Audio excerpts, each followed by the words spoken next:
Abramovic, how's he? He's okay. As okay as you can be when you've had that type of concussion. But he's around the place, around the boys. Great to see him. Obviously, he won't be available for the weekend. We need to go through the right protocols. But good news is he's doing well. And how's the rest of the squad looking?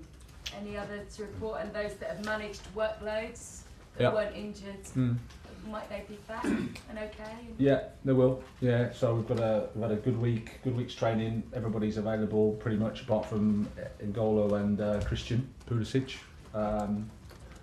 that are making progress, that are joining the warm up at the moment, and they'll be more integrated next week. So that's good. Yeah. How tough has this week been for you, Graham, and your squad? And how many home truths have you had to tell to some of them, or have they told some to you? No, it's been it's always tough when you lose, and certainly when you lose at home. Very tough. That's normal. The response from the players has been really good. Of course, we've had conversations and one-to-ones, and we've talked, and we try to put things into perspective as well, because that's also important. But at the same time, yeah, it's been a tough week. What perspective is that?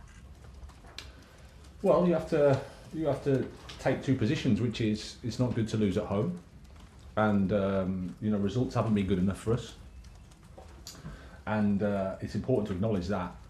At the same time, you've got to look at the third game in the week, where we're at as a squad, what we've had to endure this season, and why we are where we are, which is lots of factors. But at the same time, making sure you analyse the situation correctly and properly, and then demand more and better, because that's what we want. You just joked about a crisis meeting, and there obviously have been reports this week that you've had a message of support from the board. Have you spoken to them this week, and have they put their support behind you? Yes, I've spoken to them, and it's the same as it's always been. There's always been support. I mean, I've been under pressure here for 4 months from you guys, don't forget. So I've had constant, have you spoken to the owners, and have you support? So that continues. They've been great, they've been brilliant. I think they also see where we're at the same time, frustrated because the results are where we are, and we have to do better. And you're obviously delighted that they are going to give you that time and be patient. Winning over the fans is something else. How do you go about doing that to make sure it doesn't become an issue for the owners? Well, I mean, supporters, rightly so, are upset because we lose at home to Southampton, and supporters care. So when they're upset, they let their feelings known, and we expect that. That's been naive of myself to think that that's not a fair response. I've had a lot of support from the supporters as well.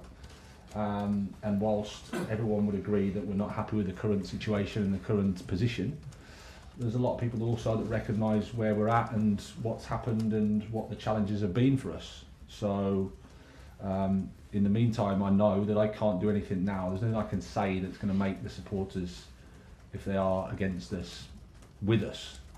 The solution is you have to win 4 matches. John Southall, 5 Live.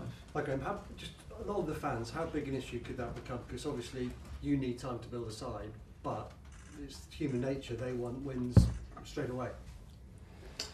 Well, yeah, some do, and some I think are fair and understand the position. Like I said, if you lose 1-0 at home to Southampton, who are bottom of the league, and you're Chelsea, then you expect fans to be critical and voice their criticism. That's fair. There's no point me saying that that's not right. That's completely okay. And then it's about, okay, but how do you analyse the situation we're in now? How do you analyse what's happened this season? Are the factors that bring us to this point? And then you have to consider those as well. And like I said, you've got to hold the both positions. The results haven't been good enough. 1-0 at home to Southampton isn't good enough. You're entitled to be angry. My sort of response is, I think there are also things that are a contributing factor to that result as well. So what would you say to them now? Would you say, just be patient? It is going to take a while. No, I wouldn't say anything. Like I said, I'm not here to convince them. My actions have got to convince them. The team has got to convince them. We've got to win football matches because there's nothing I can say. And how difficult is it, obviously, with the players that have come in, it's going to take time to blend aside, but you'll be the first to know, while you're trying to do that, you have to win games as well. Mm-hmm. How difficult is it for you? How tough is it? Well, it's really tough. Like I said, I think my quote is, it's probably the toughest job in football. That was a few weeks ago. And there are lots of factors for that. And again, if you just take the season, a suboptimal pre-season, speaking to a couple of the experienced guys, sort of thought it was the worst pre-season they've had for different reasons. It's not to blame anybody, for different reasons that happened. What kind of reasons were they giving for that? I don't think I want to speak about that. I think it's more just organisationally, it was for different reasons. The tour didn't quite work as well as they'd like, etc., etc. I wasn't there, so I can't say. But that was that's the thing. And there's a manager change. We've had old players that have left, new players come in, manager change. I turn up in the middle of a Champions League, Saturday, Tuesday. We have pretty much the most unprecedented injury situation in that period in the Premier League. I think we played Newcastle before the break. We had no Kepa, no Reece James, no Chilwell, no Cucurella, no Fofana, no Kante, no Sterling, no Loftus-Cheek after 2 minutes, and no Azpilicueta. We lost 1-0. But that was where we were at World Cup. Then the club invests a lot of money in the squad, which does that to the pressure, does that to the expectation, and does that to the noise. But the players that we've got, they're not 28-year-old 400 game Premier League players. They're young players that you need to take time to adapt to. And at the same time, the injury situation that we had, we have to try to adapt and get them up to speed to play in the Premier League.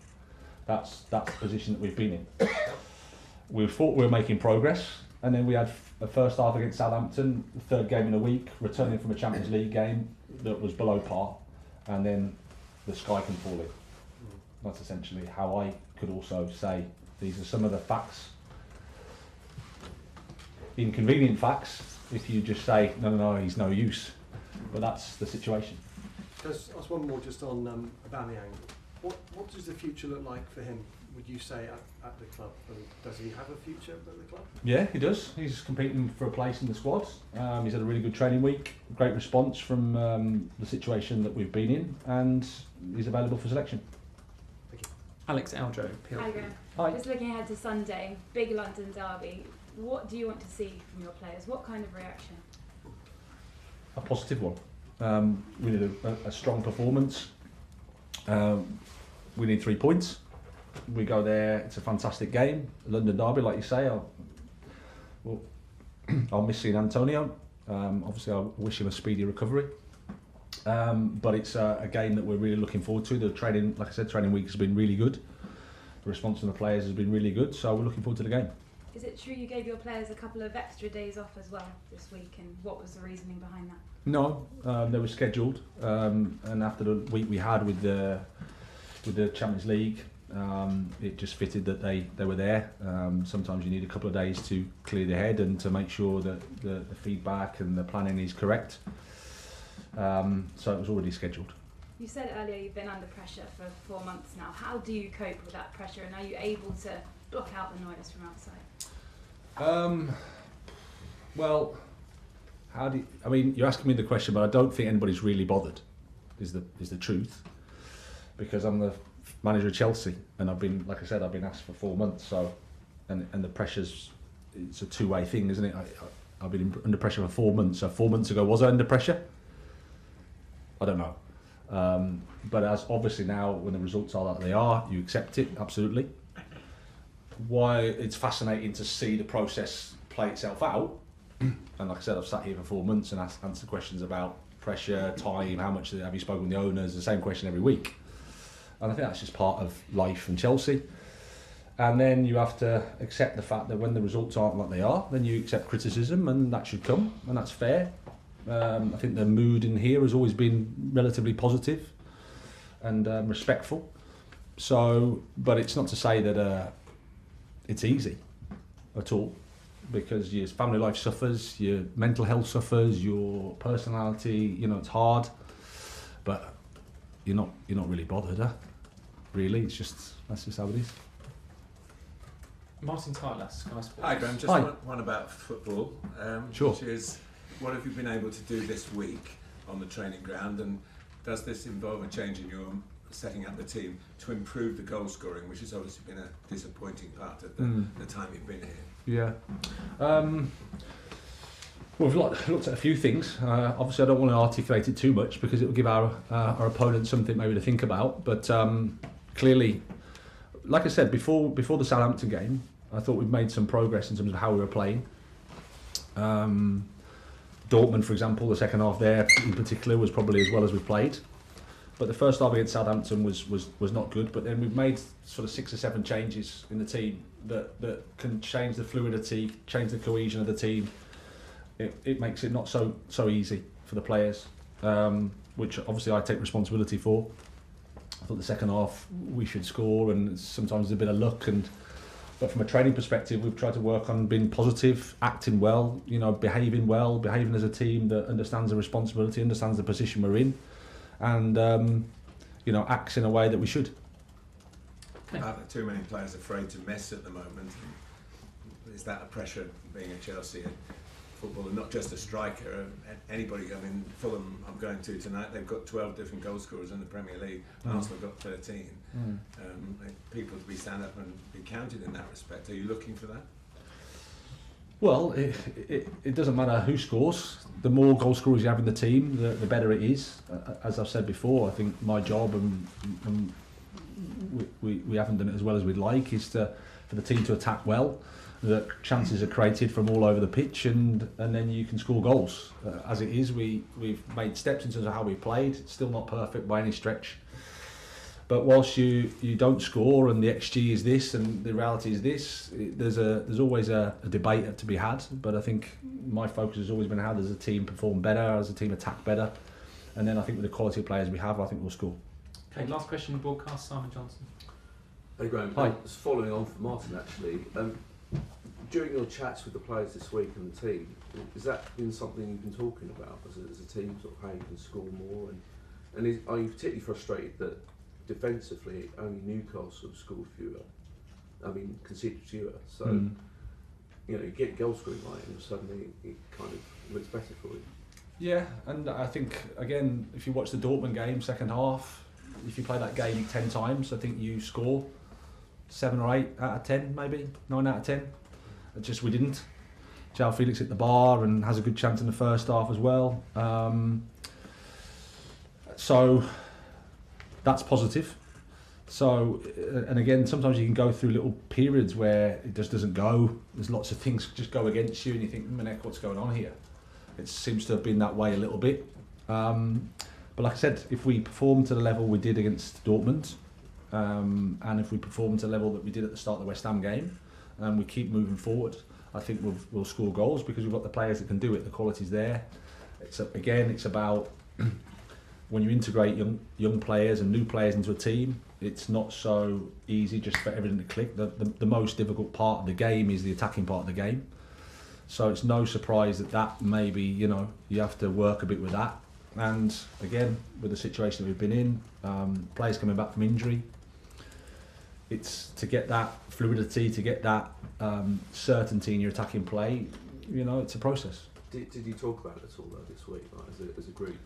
Yeah, we've spoken about it. I've spoken about it with individuals and not, as a group in terms of how to attack against Tottenham, really, to focus on that. Sure. Because the past is the past, and we need to focus on the next game, which is Tottenham, and how can we attack well there against a team that doesn't give much away, defend with a back five, defend strong, defend deep, press high when they can. Hello. Good morning. Good night. Good evening. Good afternoon. Good whatever time it is in your location. Are you guys alright? It's a big day for Chelsea. Big derby. London derby. Tottenham Hotspurs against Chelsea Football Club. Who's ready? Show your hand. Who is ready for today? Who is waiting for it? Alright, people, still sleepy, still night, but we have to do this. So the game actually still hours to go, 3 hours to go until the game start, but we're gonna be here for probably a couple hours or more than that, depend on how many people we can have here and depend on your engagement to the conversation. So feel free to call us or send your questions so we can keep the show going. All right, so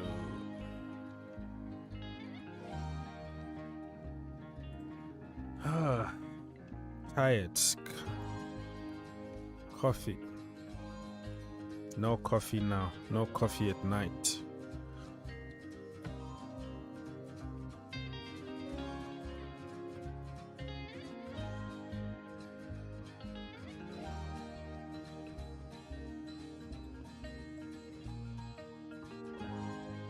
So feel free to join us if you want, if you have time. If it's not night in your location, like me. If you can't disturb other people sleeping. Mr. TT, I'm gonna call you TT. He said that Chelsea will win, according to him. Kingsley, hello. He said that Zakaria against Enzo. What do you mean by that? Zakaria and Enzo in the midfield, or you mean against each other? How can they play against each other? They play the same team. So for you, Mr. Kingsley, Zakaria need to start in the midfield. If I guess what you're trying to say with Enzo Fernandez, but Zakaria, we haven't seen him for a month. Okay, he's coming from a long-term injury, just like any other Chelsea player. The so-called knocks are just big injuries that takes them for month and month out. So he's coming from one of those. So being fit and being much fit is completely different stories. And you don't want to just throw somebody in there just because he's fit, unless if you have more injuries and nobody there to replace. I don't think he should start. I don't think he's gonna start, but giving him few minutes just to build his match fitness is gonna be a good idea. We saw what happened to Mateo Kovacic. Last game, this is what everybody said because they didn't want to see Ruben Loftus-Cheek. So everybody jumped and said, you know what? We have to play Kovacic. So in that way, you don't play Loftus-Cheek. And you see what people pressure was. And when Kova was on the pitch, he was not good at all. It was below average. And if you played Ruben Loftus-Cheek, who had already some kind of momentum already, who had one full game already, 90 minutes, probably was going to be better. You see what I'm trying to say? Bruce. Yeah, good afternoon from here. Yes, from where? Dubai. Oh, from Dubai. All right, Bruce. What do you have to nice. say? I was so furious at Chelsea, I couldn't even watch their match full time, not to come over YouTube and stream online. So that's it all for today. I'm having the courage that Chelsea is going to pick up the full 3 points. Okay. And maybe give the fans a stepping stone where to start from. Mm-hmm. Because now we know we don't know where we are starting from, neither where we are ending. Okay. But we still give Potter this season to see what, because this season has been bonus. Is just bonus to our what should I say? Our opponents clubs. It's just bonus season. We have nothing to lose and we have nothing to win. So we wait and see what happens. I know the boards are not playing. They are just waiting. They are just waiting for the season to end. If Potter improves, then they will give him next season. They will entrust him next season. But if he doesn't, my dear, it has to end. Okay. Yeah. That makes sense. Give Potter this season. Yeah. The season is already written off. So what even the point? Exactly. To what you're saying. So yeah, that's the way it is.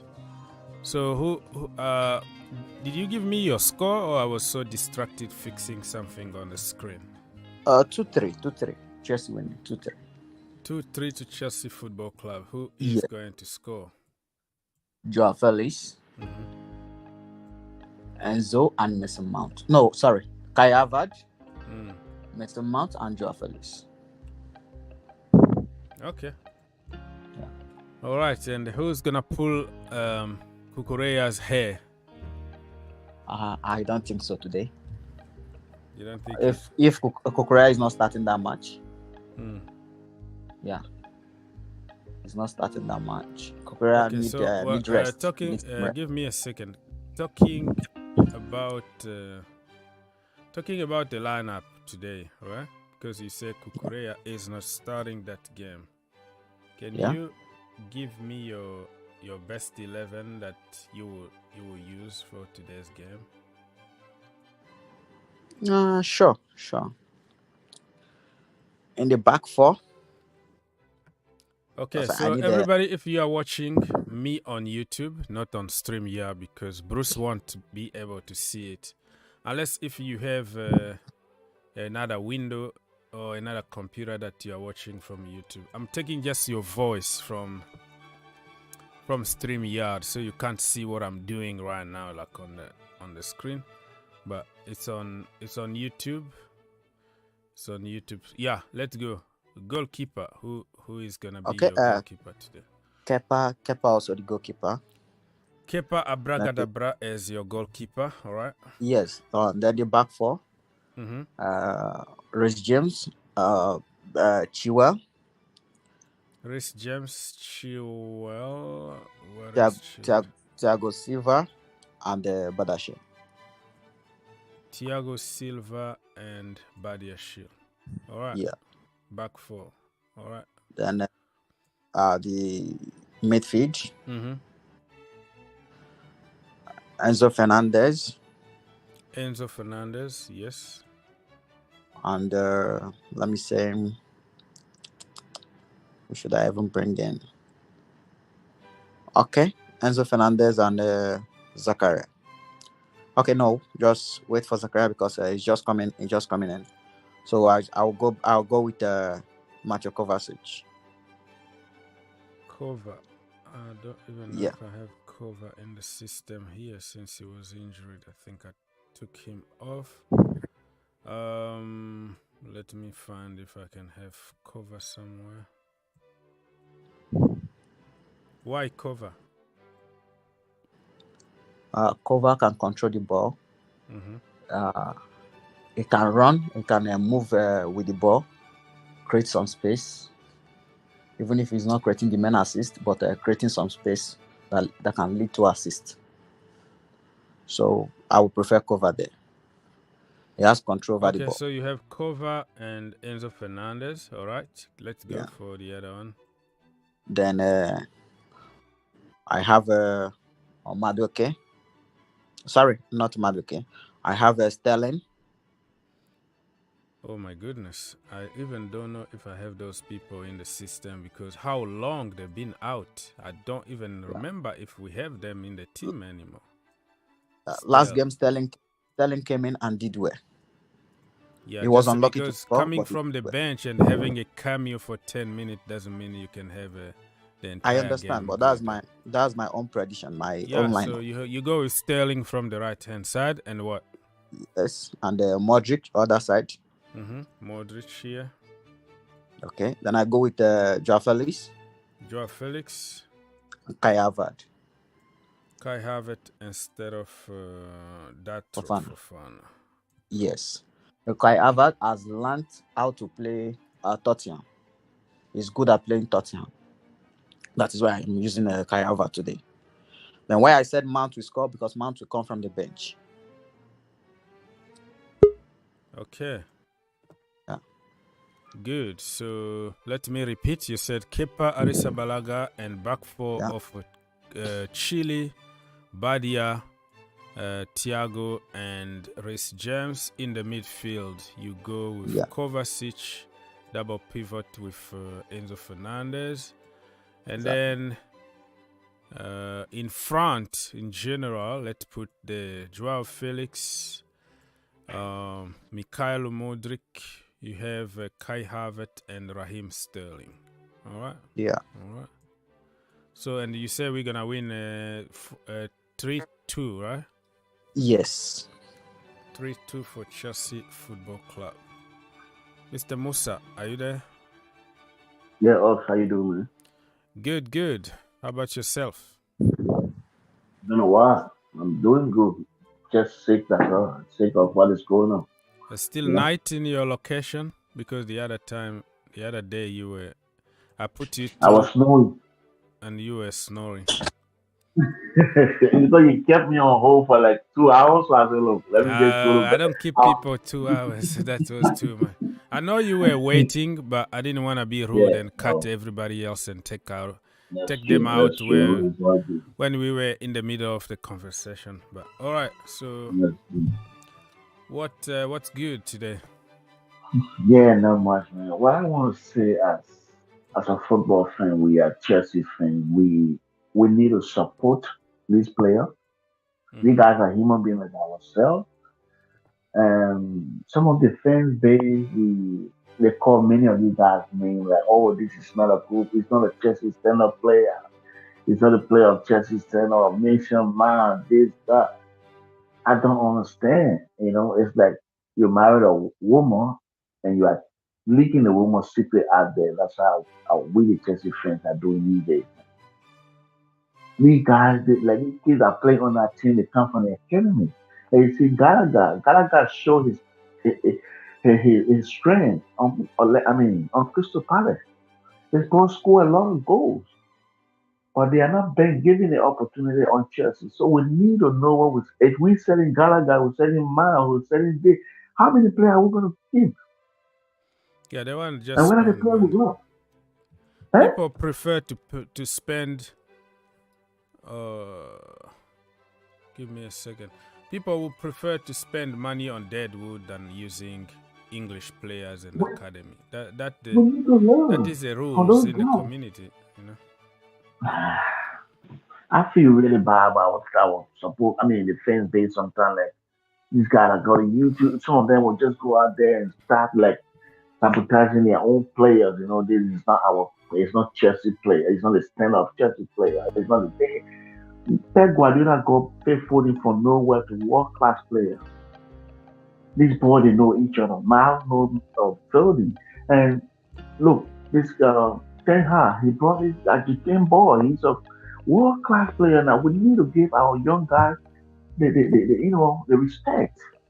Our players, we need to give them the respect. A whole lot of people are talking about Lukaku. He's not good enough. Who the player that is not good enough? He's scoring a lot of goals in Italy. But when these guys come on Chelsea, it's not only Lukaku. We brought Timo Werner. He was scoring goals on Lazio. The guy didn't do anything.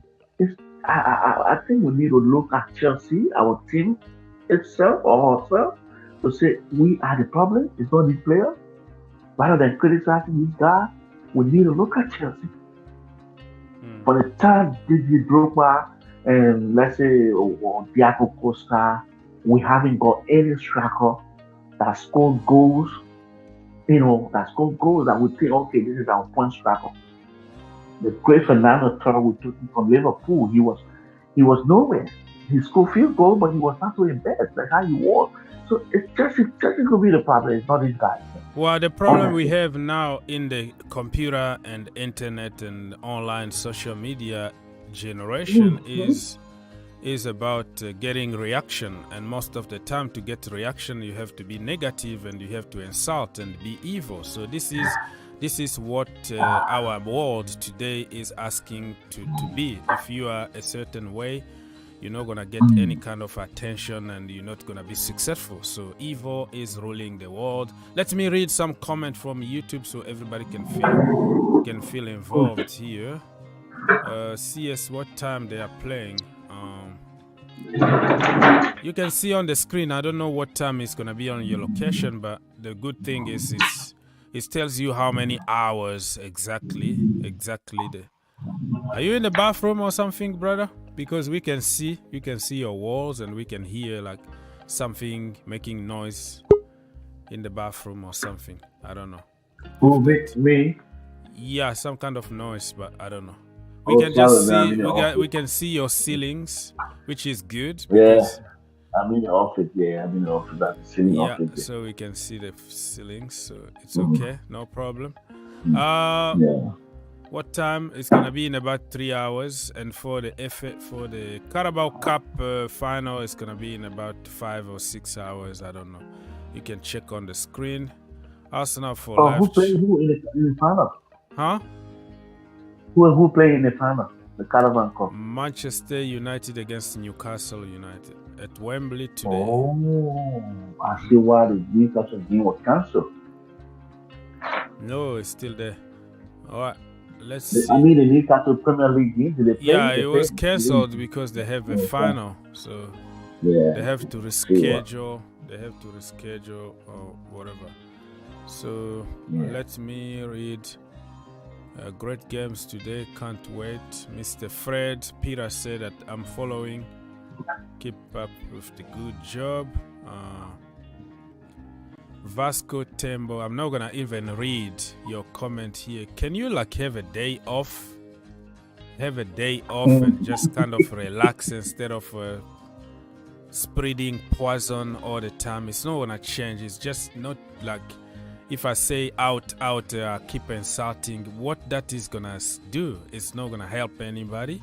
It's not gonna get him sacked just because I said something. So can you like have a day off, and just leave it there and just have a relaxed day, because you just warning out yourself for no reason. It's not gonna change anybody. So all the insult and all the campaign today, take a day off, man. After everything the boy is going through now, his family threatened and you guys sending emails and want his family die, can you just like freaking take a day off? Just one day. Take a day off, because it's not gonna change anything.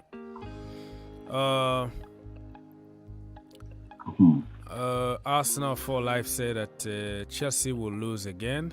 All right, no problem. We already know that this season is gonna be written off for us. All right, Herbert, what's going on, bro? Yeah, can you hear me? Yes. Yeah, obviously, cup final today, our first cup final since 2018 when we lost to you guys. I still remember that. Unfortunately, when Phil Jones was trying to take a walk with Eden Hazard and conceded a penalty. I still remember Phil Jones. Yeah. Yeah, so obviously I've come a long way from then. I mean, not a long way. It's short way, only 7 months, and first cup finals, still in 4 competitions. Top 4 is almost guaranteed. So, it's good time to be a United fan, and it will be, very good if we can lift a trophy today. I mean, obviously, it's the Carabao Cup, probably the least, impressive cup, but it's not the trophy, it's what it symbolizes. It symbolizes the progress which we have made under this manager. Certain managers are getting 600 million in January and giving offs. I mean, I was hearing yesterday that Potter is, he's not taking training sessions. He's more, giving people, players like, holidays. And my manager, after he comes back from away game, he's looking at the next game's footage, preparing for the games.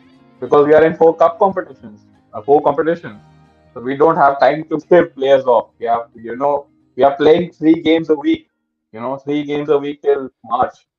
So yeah, man, Yeah, I mean, I hope we that can was get probably what you needed. The defeat 4-0 to Brighton was probably the beginning of your season. Brentford. Oh, Brentford. Oh, sorry. So We lost to that's Brighton as well. Ironically, it was Potter. We lost to Potter. so that was when everything started. He said he was going to give them a day off, and he said, "No, you coming on Sunday, and you had I don't know 8 miles run or something like that." No, 13 kilometers. 14 kilometers. Yeah, on miles I don't even know. So about that Yeah. 8-9 miles. And then after that they never looked back. Got rid of Ronaldo, got rid of people who don't perform. You are on the bench. Maguire on the bench. I don't care if you are English or you are captain. You have to follow the principle and rules. If we follow the principle of the game. I like why when he said that the principle, you keep on a principle, you respect the game, and then you're gonna get good results. So yeah, so far he's been doing very, very good, and it's nice to see that. Yeah, and we are the only team. We have a record for getting the most points since the World Cup ended. We have taken. Yeah, we are. won the Chelsea most are relegated. If the season started after the World Cup, we should be in the relegation zone right now. It's just shambolic. No, you just need 9 more points to guarantee safety. You are on 31, isn't it? 31 points. So 40 is the magical number, and I think 24 points is what Everton are on. So Chelsea should be safe. They are not going to be relegated. Yeah, man. But I mean, it's good time to be a United fan, definitely. And I wanted to mention one more thing. Like I always said that we have won the most games. We have also played the most games of any teams, because when we played Barcelona, Barcelona are not in the Copa del Rey. They are only in the La Liga, not the Copa del Rey, the other cup competition they have, a Super Cup or something. And we played on Thursday. Now we're playing on Sunday again. So and Newcastle have got an 8 days break. They haven't played a game since 8 days. So.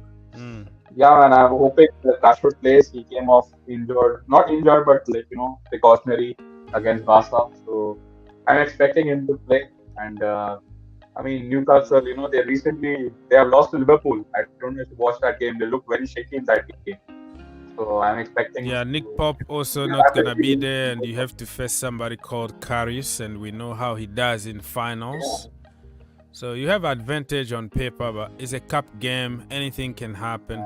Somebody might get a red card or something. I've seen us losing the FA Cup at Wembley against Leicester City. When on paper we were far better and all that. So it's a cup game, but I think United are gonna get it.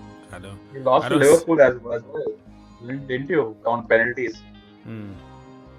So yeah, that is gonna be kicking off your season. Like it's very important to win to win a trophy this early. So the rest of the season is gonna be awesome for you guys. So all right. Yeah, what do you make of your game today? Our game today, I just wanna win. It's a London derby, like everybody said. Form goes out of the window. I know that we are all over the place. I know Tottenham Hotspur's been like a team for a while now. Chelsea are all over the place, but it's a London derby, and due to everything that just happened to Graham Potter, I don't know if you heard about it, like Chelsea fans sending emails and threatening his family and all that. I'm more than determined now that to give him a chance until the end of the season if there is some kind of progress, and then give him preseason and all that. So today I think we're gonna win. Before the event of Grand Potter, I was saying we're gonna draw or we're gonna lose, but now we have to win this game. Enzo Fernandez came with a brilliant interview, said that we have give them time and we have to trust the process, because everybody is happy and they are doing what they can, and the results are gonna follow very soon. And you see a lot of so-called Chelsea fans, those kids who came for trophies and glories and money, they are saying that we have to lose today in order for Graham Potter to get sacked. Like, the hate is in another level of evil, you know. So I want us to win today. It's a feel-good factor. We're not playing for anything really, but it's just a feel-good factor against your rival in London. A London derby, you win it, you have some mental strength to continue, and then it's gonna give Graham Potter some breathing room to continue walking. So yeah, today I'm positive about the game, and also Conte is not gonna be there, which could be a bad or a good thing, because when Conte is not there, the pressure is not the same to the players. Players are more relaxed and allowed to play football more freely. We saw how they beat Manchester City. Conte was away. Now he came back. He went to Leicester and then got destroyed 4 goals to, I don't know, 4-1 or something like that. And now Conte is back in Italy to recover, because he can't do that when he just had a surgery. So it could be a good environment for players to perform and win, or it could be a bad one because nobody from the bench to do the way Antonio Conte does. So let's wait and see what's gonna happen today, but I just hope that we can go there and beat them. Yeah, you have a good record at that stadium as well. Mm-hmm. Like, Yeah, very good one. Very good record. Yeah. I remember one game in which Willian, he turned into like Neymar. Yeah, Willian hit them because of what happened. We stole Willian from Tottenham Hotspurs and all the good stuff. Yeah, so let me read something here from Mr. Fabrizio Romano. David Raya rejected 2 contracts, one last year and one this January. So the Athletic reported on it, and Fabrizio Romano just tweeted the same. You never know what's going to happen in the summer. Maybe the club want to sell, maybe not. Maybe I want to stay. I want to focus on football and see what's happened. That is the interview that Mr. David Raya gave to the Athletic, and I think he's a bowler. He's a ball-playing goalkeeper. Chelsea Football Club been looking for somebody who can play from the back, who can do pretty much everything. I think he's better than Kepa in terms of playing from the back. Kepa playing ball is overrated. Like I never seen him like with a direct ball, just like Alisson or Edison. It's just because you can pass the ball to somebody close to you doesn't make you a ball player goalkeeper. So this guy, good shot stopper, and also very, very good with his feet. He start the attack immediately. So probably keep your eye open on this one. Probably going to Manchester United. Manchester United, do you need a goalkeeper, or are you gonna continue with De Gea and Dean what you just mentioned, about Kepa, it's the same thing with De Gea as well. Just because they are Spanish, they are expected to be good with their feet, but they are not. I mean, De Gea, he makes so many mistakes while playing out from the back. So he is going to sign a new contract with a pay cut, and that's what I'm hearing. I think he's going to be taking a significant pay cut. But Ten Hag wants a player who can play out from the back, because this is very essential for us. We start lots of attack from the back, so I wouldn't be surprised if we go in for him. Not this season. I don't expect us to go in, because we don't even know who our owners are. So. What is the future of Dean Henderson? He's gone, man. I don't want him anyways. I think he just reminds me like a Lingard kind of player, who didn't get his chance, and it's not his fault as well. Ole Gunnar Solskjaer, he just lied to both of them that they are going to play. But I don't want Dean Henderson. I think if we can get some 30 to 35 million for him, it will be good. Plus he's on 120k. We should not be paying a backup goalkeeper that kind of money. Yeah, he'll be sold, man. That's why we missed Romero, man. Sergio Romero. He was so good, like as a backup goalkeeper. He never complained, and whenever he was called upon, he was the goalkeeper in our Europa League final as well, the last title we won. Yeah. So, I completely understand that. Mr. Tanish is in the building. Mr. Musa, what do you think about this? Do you think that Chelsea need a new goalkeeper next season? No. We got a young goalkeeper, isn't it? Slovenia is Chelsea's future goalkeeper. Gaga Slonina, but for short term. Yeah, he's 19 years old. Yes. So what? Okay. We can use the guy. The guy can be PSG goalkeeper from Paris. I mean, from AC Milan. How old was he when he took the number 1 jersey? Yeah, Donnarumma. He started very, very young, as a 16, 17 years old, playing for Milan first team. Playing for Milan, playing in Champions League, playing in the Serie A. So that gave the opportunity to our guys, man. The boys play constantly in the US. Make the player, let's just make player rather than spending money all the time, now getting everything out of the big money they spend. Create players, you know? I think he left for 100 million. Was it? Oh. What is that? Didn't Donnarumma leave from AC Milan to PSG for 100 million? No, he went on free because he didn't want to sign a new contract. Yeah, because I remember his value was 100 million back then. Yeah, back then he was linked with Chelsea. He was linked, and the contract talk were dragging until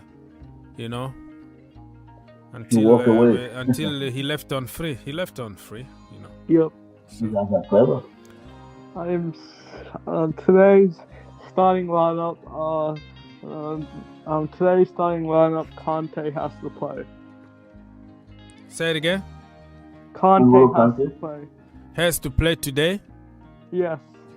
You're talking about N'Golo Kante that been out for like 5-6 months. We don't even know when the last time he played, and you want him to play today.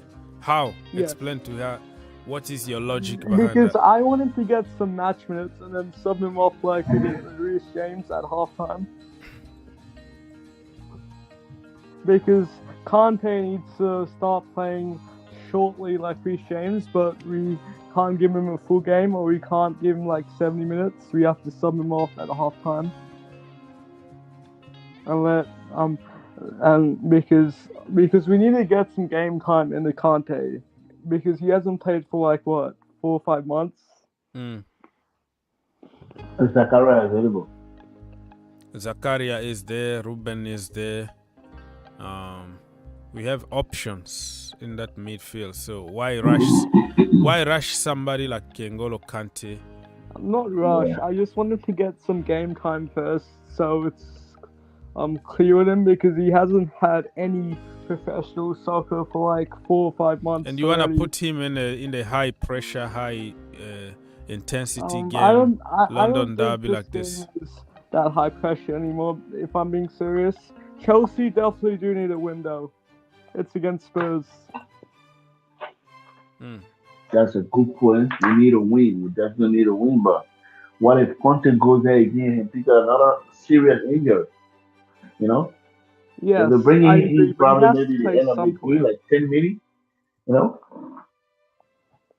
I don't really even think he's gonna be there. But let's just entertain the idea. He's coming slowly and surely from a bad injury. I think even the manager said that he's not gonna be fit enough to start the game. So only him and Pulisic are still struggling with those injuries at the moment. So, but Broja? Broja is written off for the rest of the season. So that is just Broja is a very hard player to assess for Chelsea in the future, because Broja in our youth level academy, he was our best goal scorer. He scored 20 to 22 goals.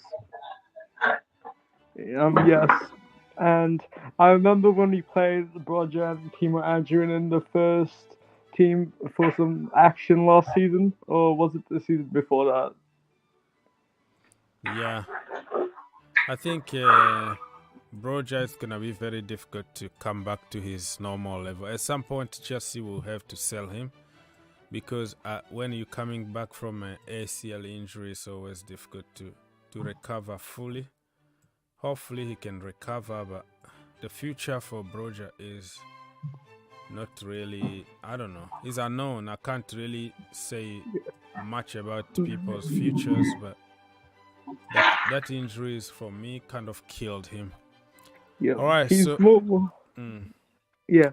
Before we finish with that, he's more of a hold-up striker. He's not someone who's just going to score you 20 goals a season.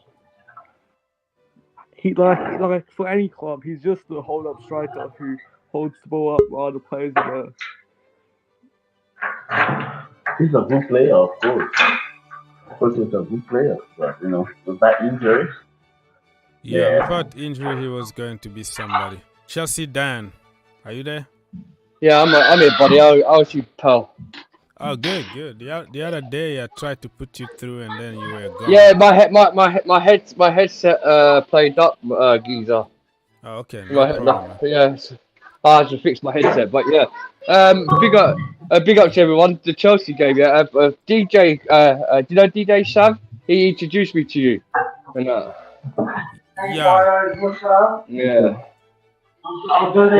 Thanks for letting me on, mate. Thanks for letting me on. No problem, man. I watch you often.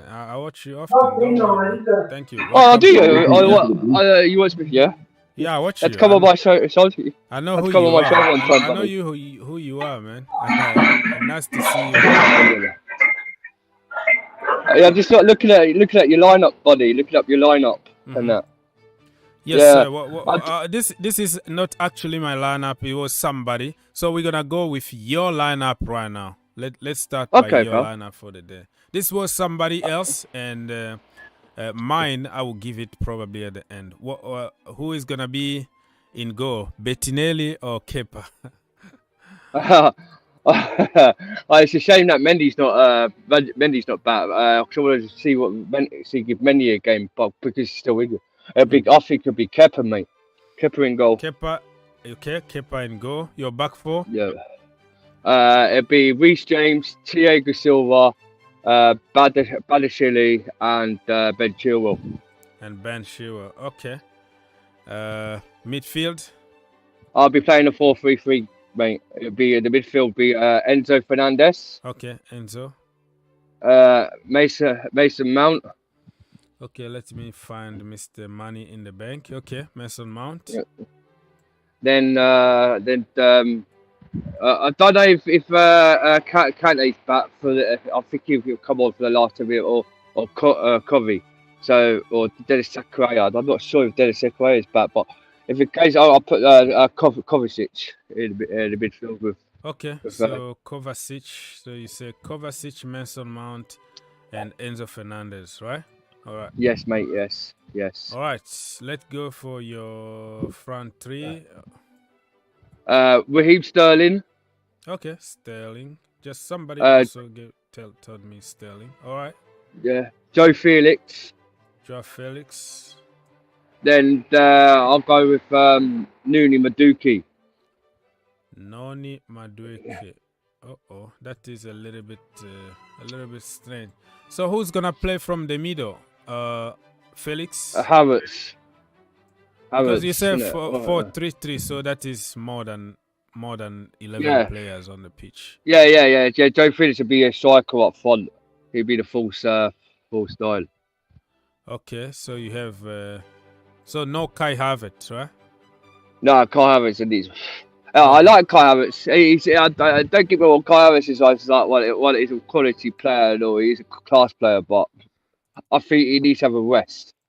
Yeah. Too much. He's played too much games, and but we need if Joe Felix is going to play with us for the end of this season, I think he needs to adapt to learn how to finish score goals because the Dortmund game what we played It was unlucky, man. Hit the crossbar. He needs to learn how to finish a bit more. Because if this guy can finish, he's a very good player.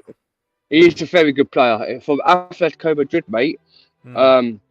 It's a shame because when he went to Atletico Madrid, he didn't have the force to like try and finish and to score the goals because how Syrian played, how deep and how defensive the guy was playing in the tactics for Atletico Madrid.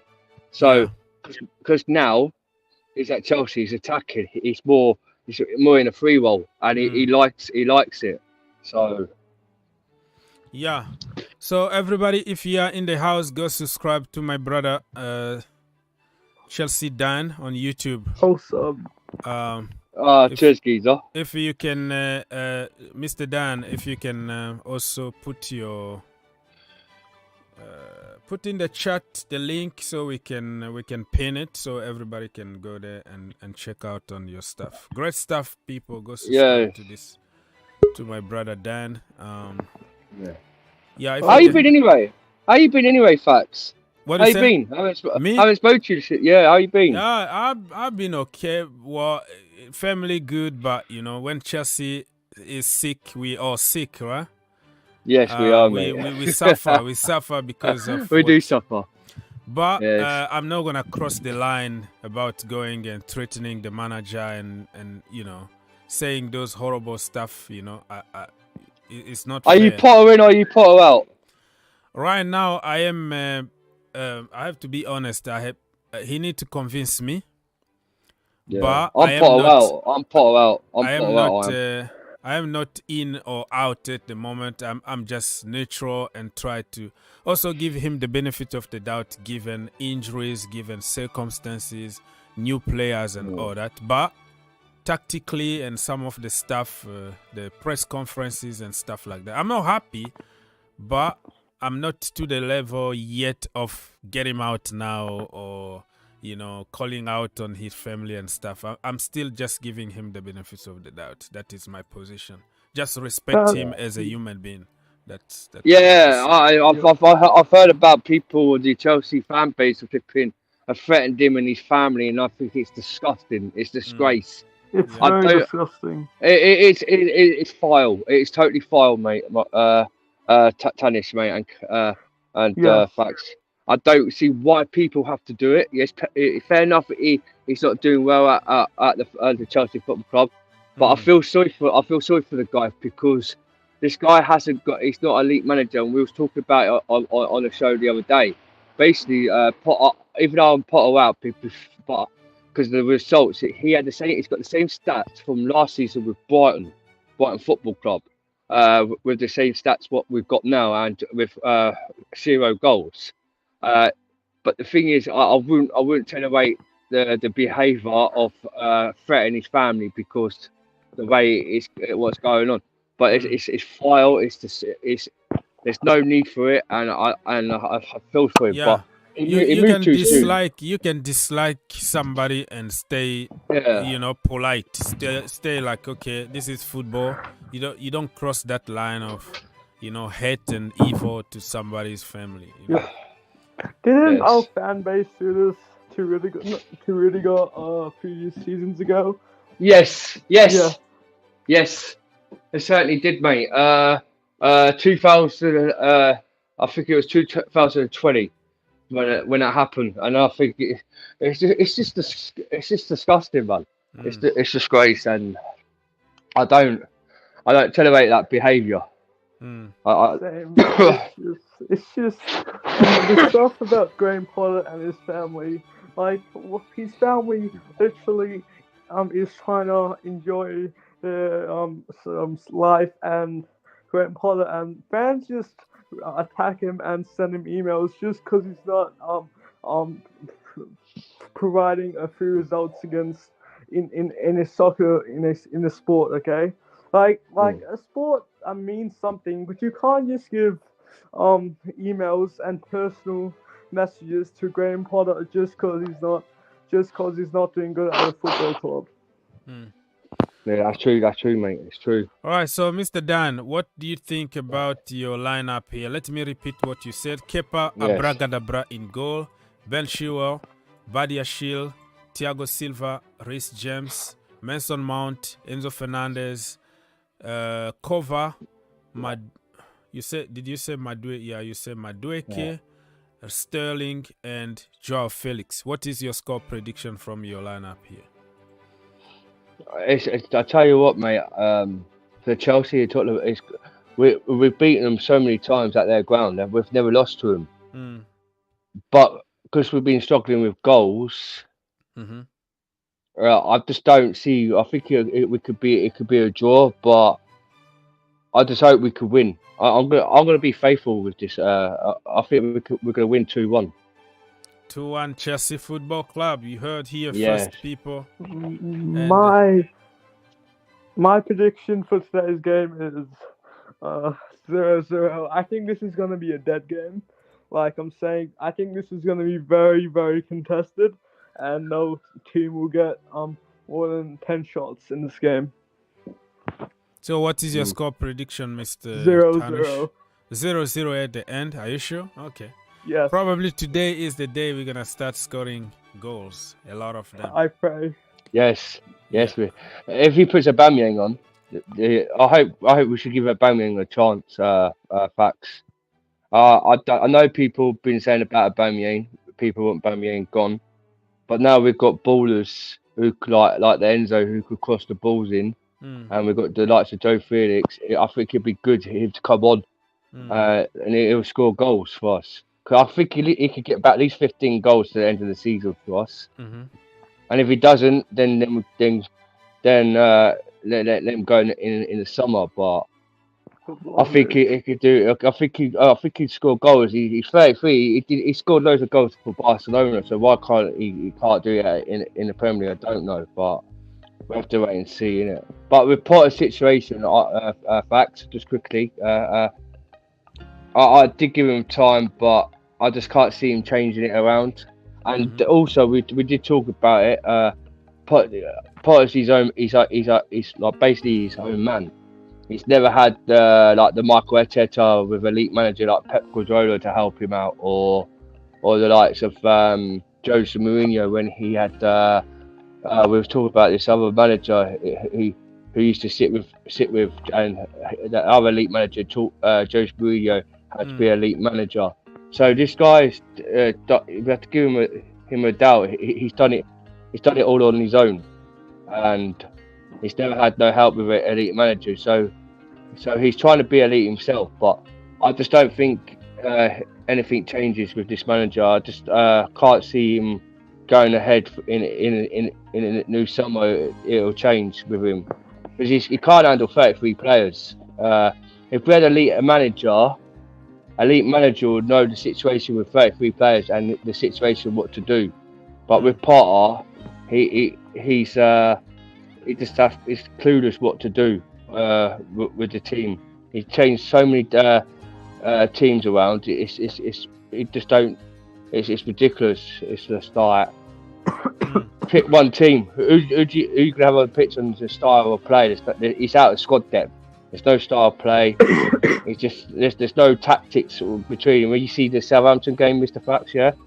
You see, because I've watched it 4 times, and Felix and all that lot had a poor game, and they were just out of line. They were out of their reputation. Like you had Nouman Madueke like playing as a right back. There was no structure to where there was on the pitch. So they were everywhere. That's why we didn't win that game. Literally, like you had Joe Felix staying back. You had Havertz who was meant to be up front. He was playing on a left mid role. It's like, what's going on here? Where's the structure? Why you're not like directing these players to stay where they're playing? We just didn't have that shout out. We really look like all over the place at the moment. I still, give him the benefit of the doubt. Like I said, given like he never like used the same team for 3 games or so, due to circumstances, injuries and stuff. But yeah, I respect your opinion. Yeah. What if we go win the Champions League? Do you think that we can still beat Borussia and go through? No. That's a good question, Mr. Fax. That's a good question.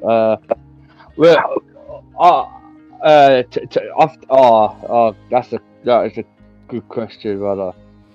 Yeah, Borussia Dortmund, the second half. Second. We're at Stamford Bridge, We're at Stamford Bridge. Dortmund aren't all that scary. They've won 10 games in a row, but they're always in a form every season in the Bundesliga. They're not that scary, okay? Chelsea can even beat them if we actually score a goal. Chelsea can definitely beat Dortmund at Chelsea. Okay. I tell you what. We did well against Borussia Dortmund at their ground, and we was unlucky not to be 3-0 up in the first half. But if we could score goals against Tottenham, then after we got Leeds afterwards, and I hope we just don't. I hope they don't do a double on us because they're also sacked their manager. They sacked their manager, Leeds United. They sacked their manager now. They've got a new assistant manager in. So if we could score goals against against Tottenham today and against Leeds, I think we have most chance to beat Dortmund at Stamford Bridge if we can score goals. Because Jude Bellingham were nowhere to be seen at Dortmund. They just got a lucky goal from a counter attack. Yeah. And that was no class though. Yeah, it was class. But he's that guy who plays for Borussia Dortmund. He's out injured, isn't he? Yeah, Adeyemi, Karim Adeyemi. So Adeyemi, I don't really count on every time that they say we have advantage of some sort, like players injured in another team, they end up by beating us. Even against Fulham away, it was like Mitrovic wasn't there, and another key player, I forgot his name, wasn't there, and people were like, okay, this is a boost for Chelsea because such and such is not gonna play, but they always end up by beating us. We are when we are in the charity mode, okay, charity FC mode, and then everybody can come and beat us. So Adeyemi not being there, they're gonna always find somebody. Might be Hala this time to punish us or something. So man, we just need to be what we do. Be just Chelsea. Do what we can do, regardless of who is on the pitch. I am honestly on the Potter out now because yes, I want to give him some time, but managers at clubs sometimes don't fit. Okay, some managers just don't fit at the club. And Graham Potter, at least get a draw against Southampton. I know Jamie Ward-Prowse is Jamie Ward-Prowse, but that team did not give a clean sheet for 22 games, and then soon as they play Chelsea, we can't score a goal against one of the worst defenses in the league. Okay. Yeah, so so you really want him out before the end of the season?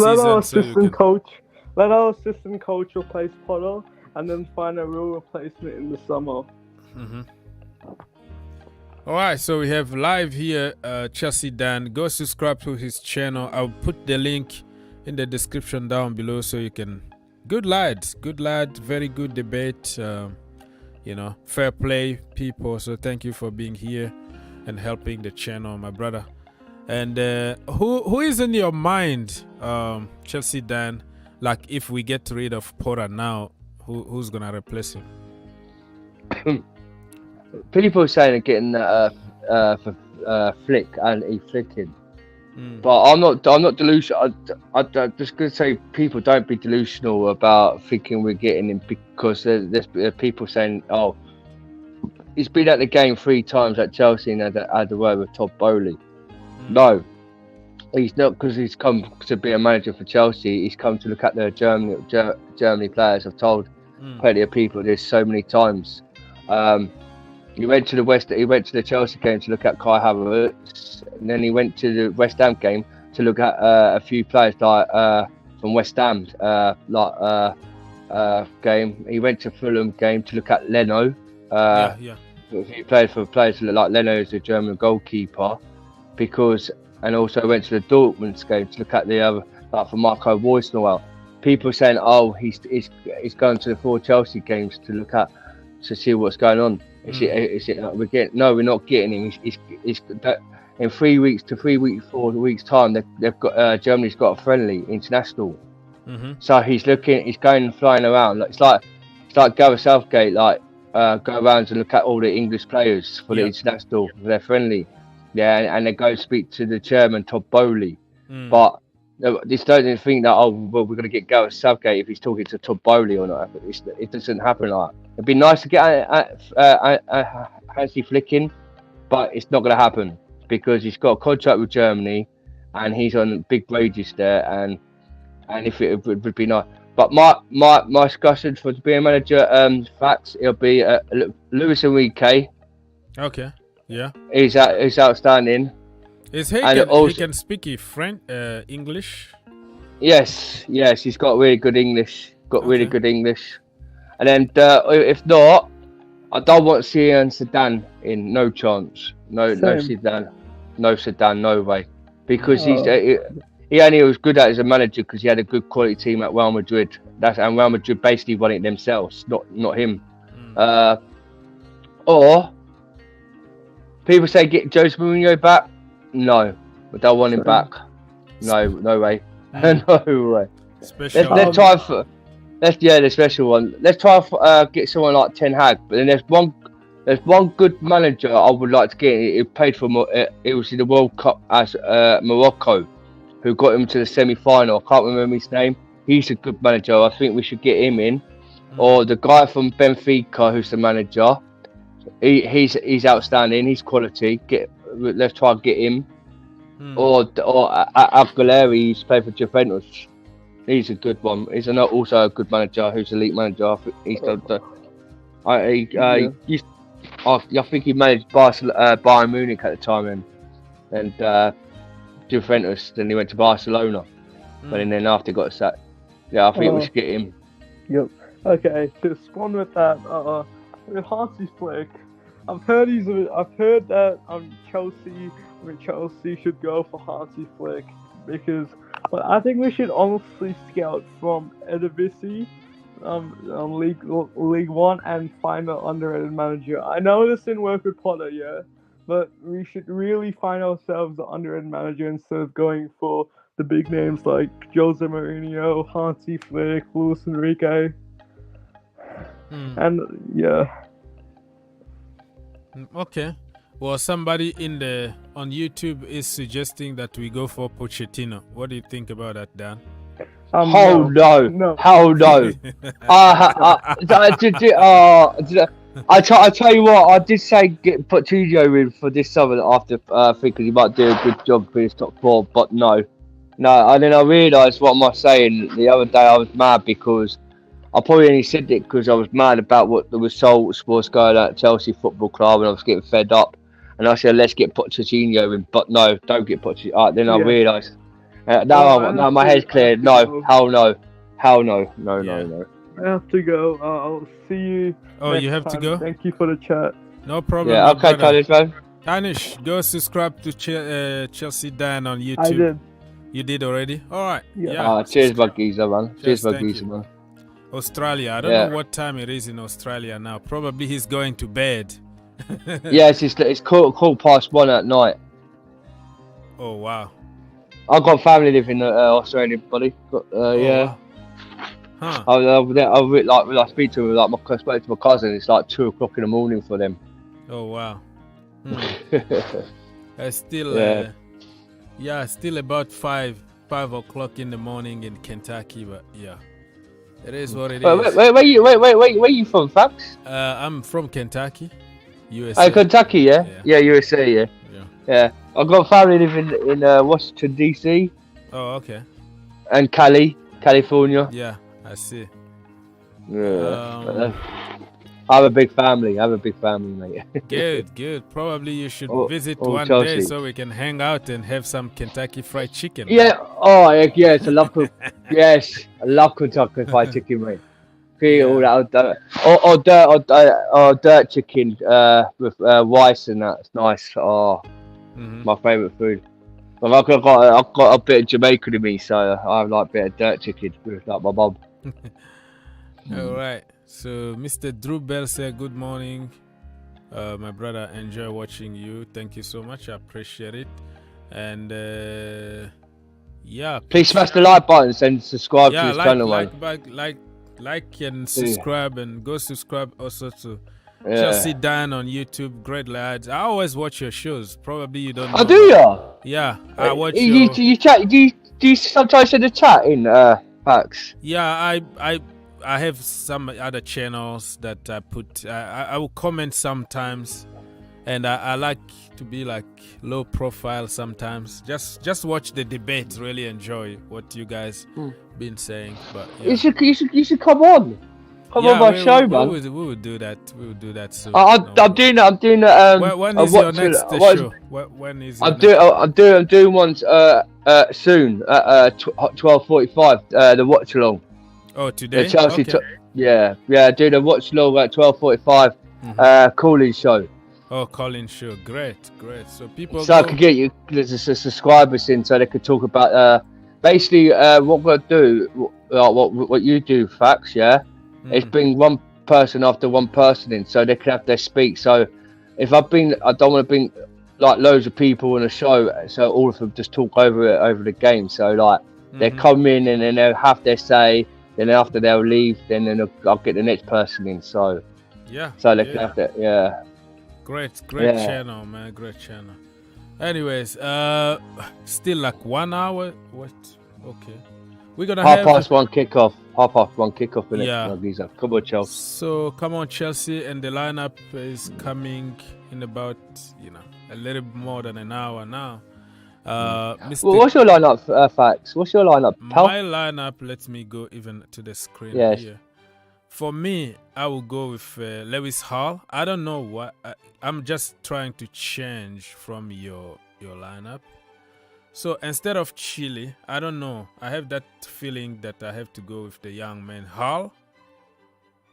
But he hasn't played for a couple games now. I don't know if he's still in the team or not. Instead of Chile, because Chile is coming also slowly and surely from a bad injury. And for the last couple games, he hasn't really got to the level of Chile. But because of experience, because of the opposition like Tottenham Hotspurs, I think the manager is going with Chile. No Cucurella at all, unless if he cut his hair. Because they're going to pull him down again. Bam! So I will go with... wait. I will go with Kepa Arrizabalaga, Lewis Hall, Badia, Thiago Silva, El Monstro, and the beast himself, Reece James in the midfield. I don't think I'm gonna go with Mason Mount. I would prefer to put him in the second half. So I will go with Enzo Fernandez and Ruben Loftus-Cheek. Because Ruben? Yes. I'll tell you why. Okay. I'll tell you why now. And I will go front, no Sterling at all. I will go with Joao Felix, Noni, and Modric. Where is Modric here? Modric. And from... Wait. Yeah. And I will go with Fofana, the young Datro Fofana from the middle. So, let me repeat. Kepa Arrizabalaga, Lewis Hall, Badia Shield, Thiago Silva, Reece James, Ruben, Enzo, Felix from the number 10/8 position in the free roll. And front three, I will go with Modric, Datro, and Madueke. Okay, so this one is going to cause some tsunami and earthquake and all that for Ruben. Ruben, I don't remember when was the last time like he played back-to-back 90 minutes in one position. He did very good against Dortmund. All of a sudden, he's on the bench. And we brought Chile. Chile didn't do good. Not even Chile. Kova didn't really do good because he's from a long-term injury. So I would try to put him in the second half, like slowly and surely to try to build their match fitness.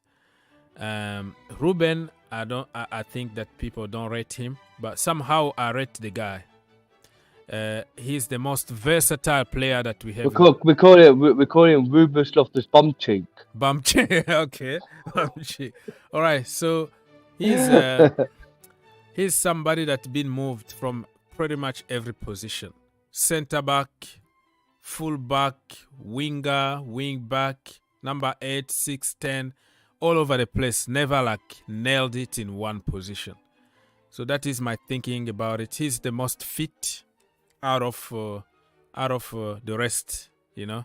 If you go with Denis Zakaria, he's also from a bad injury. So I don't know, give Ruben a chance and let's see how it goes in the first half and see if it doesn't work out, change them in the second half. So that is just my thinking about these things, but I don't think it's gonna happen this way. This is just an opinion, but No, you're right. You're okay with the fact of that. But Ruben Loftus-Cheek, I used to like the guy, but since he had that really bad injury from an American tour, he's just not the same no more.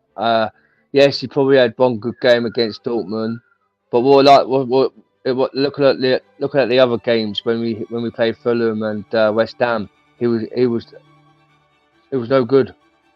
It didn't work, and if you've got a quality player like Enzo Fernandez in the midfielder, you need a good experienced centre mid to work out with Enzo.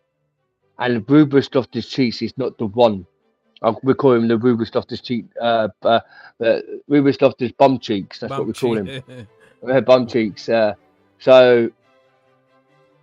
I think he's had that. I think he's had it at Chelsea. I think it's time to go and go for a player with another club, so where he could get his first time minutes. It's a shame, really. It would have been a quality player, but since with that injuries, there's no flow in this guy now. Since his injuries, and he ain't the. I don't think he's the right man for the job at Chelsea Football Club now. And I think in the summer, it's time for him to go get first minutes at another football club like Fulham, or like where we used to loan him out to other clubs like who else did we loan him out to? Fulham.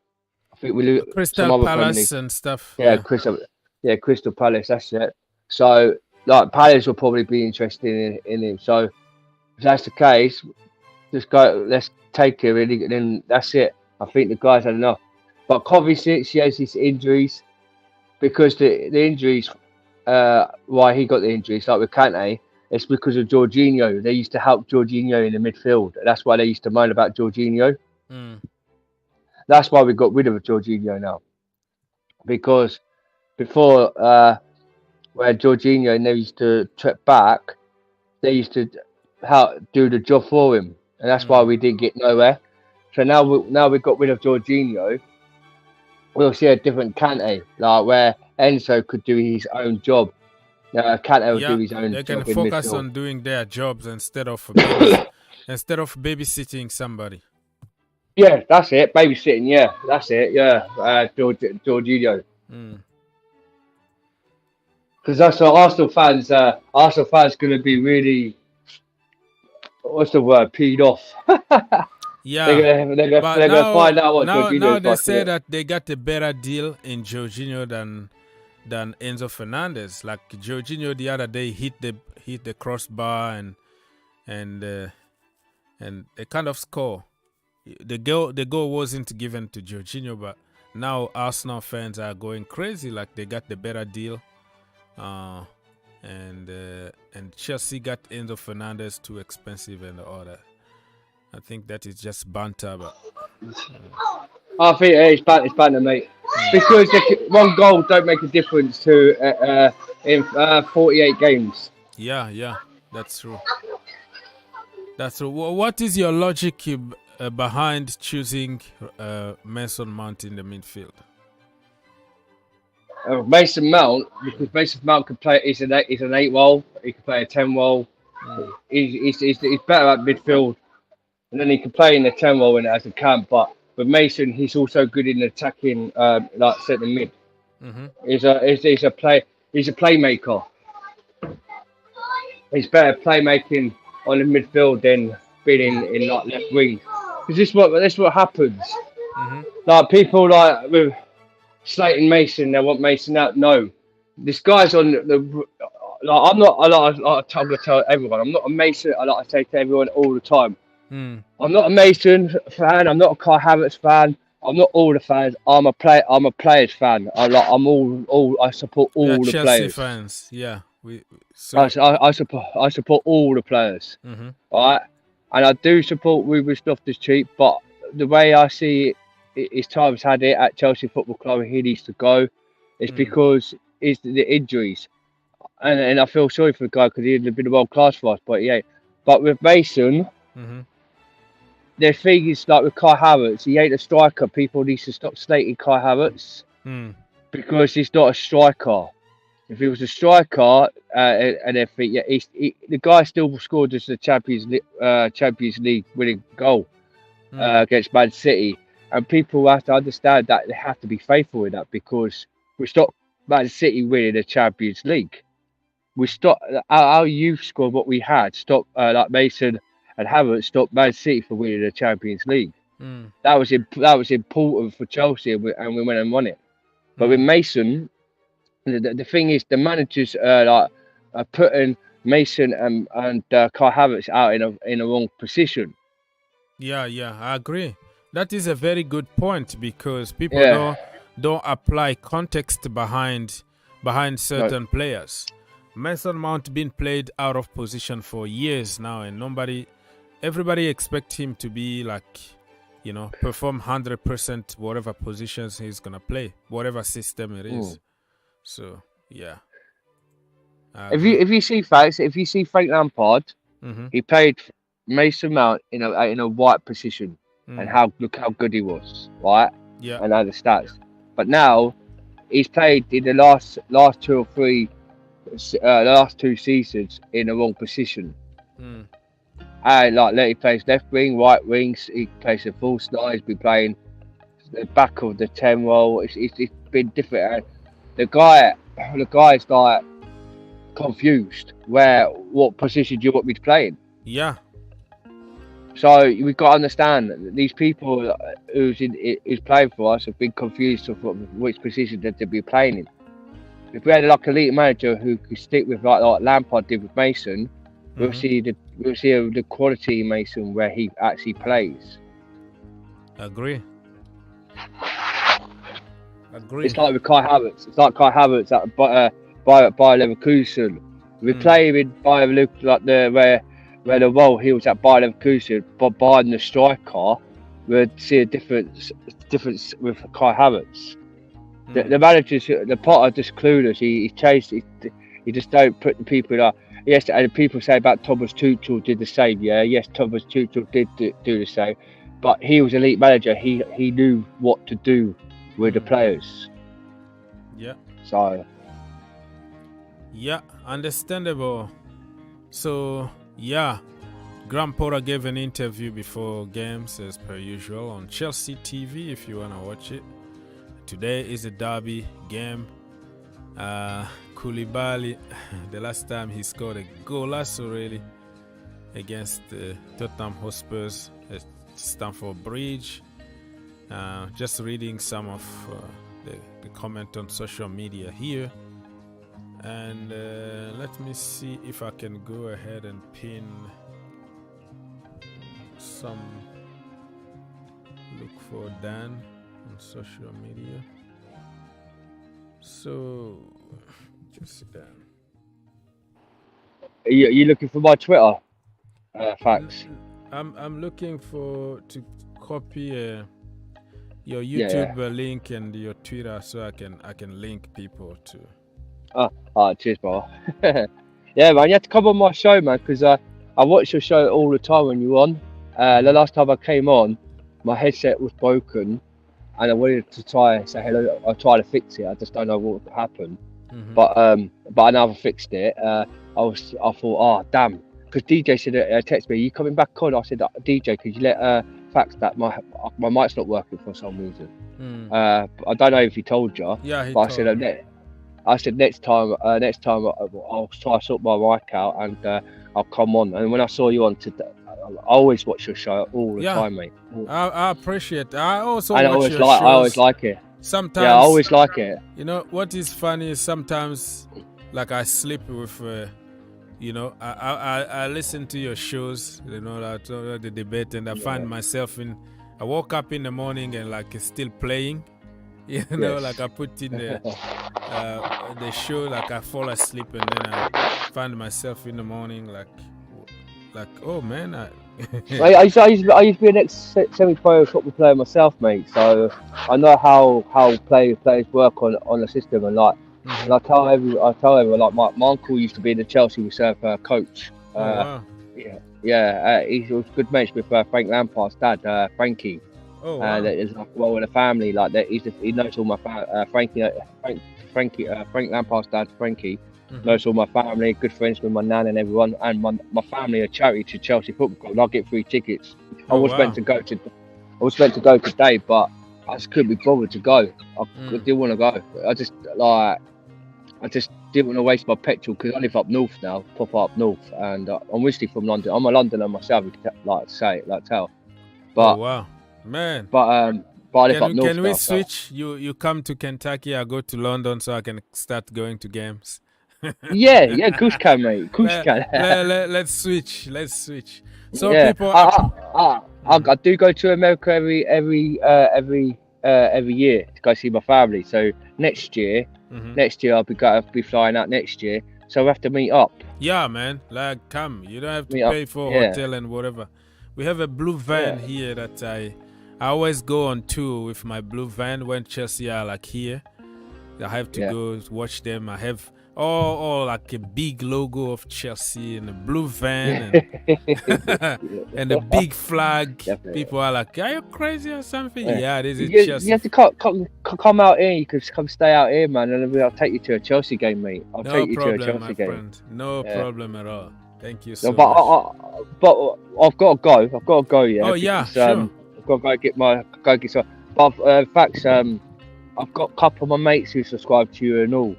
So you'll see them in a chat and all. Like I've got a couple of guys who subscribe to you. Thank you so much. Like, Chelsea family, man. Chelsea family. We are family here, man. If you send me your what I'll do, I'll save your link, and I'll do a shout out for your show later on my show. Yeah, I already put my notification for the show, and I already linked that show. If you are watching on YouTube now, you can see that link on the screen. That's gonna take you to the next show for Chelsea Dan.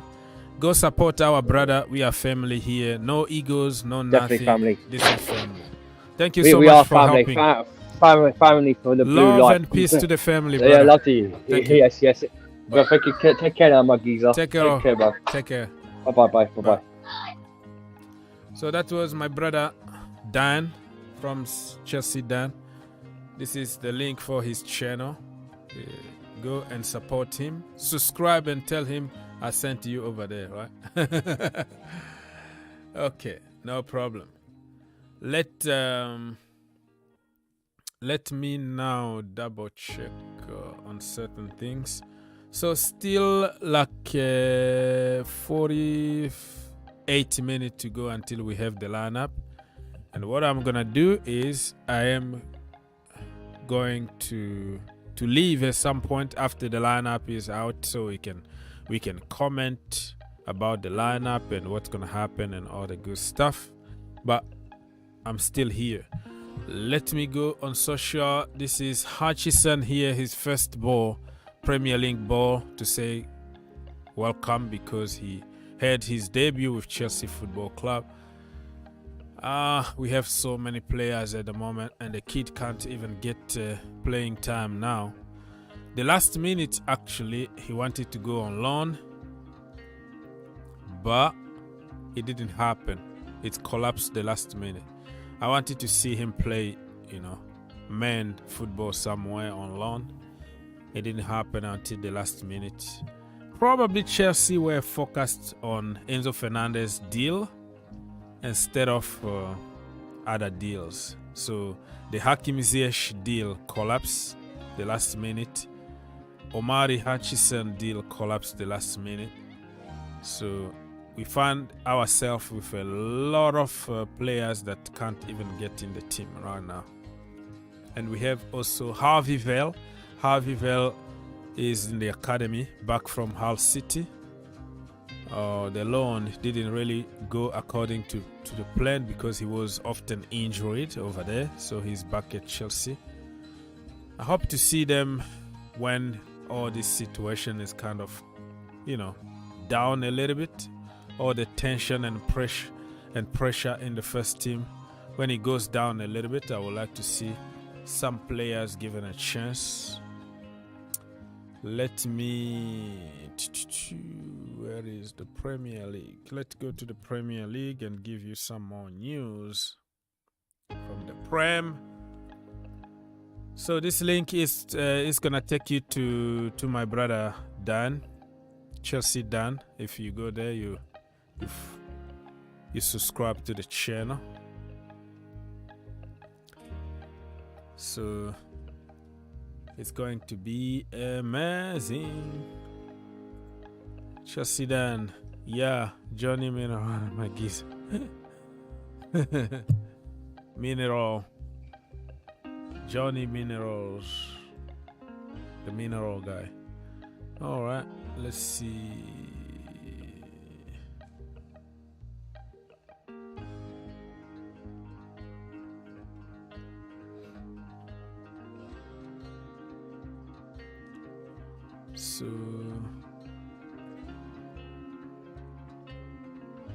So yeah, I added Dan as our moderator here in the channel, and this is the link to his channel. People go subscribe. He has a show today, so this is the link to his next show in the channel. Go support him. We are family here, okay? Go subscribe to Mr. Dan.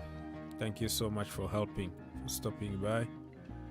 So people, we're gonna be here for until the lineup is out, and then I'm gonna have to leave and prepare some other stuff and other shows. But we're still here for at least 40 more minutes. Send your comment and let's see what's gonna happen. And you can also join us. You can call us on this link here. You call us here. And the second link is about Dan's Chelsea Dan's YouTube channel. All right. So, all right. Yeah, thank you so much, Mr. Dan, for stopping by. No problem, my brother. No problem at all.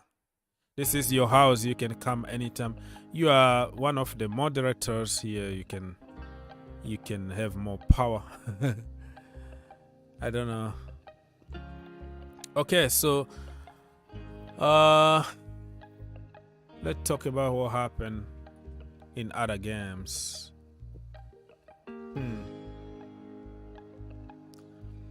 Liverpool against Crystal Palace, or Crystal Palace against Liverpool, a boring 0-0.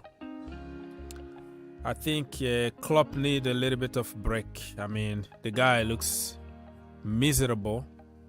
The guy he need a sabbatical. He need a break from football. Go to an island somewhere, enjoy your holiday, and come back, man.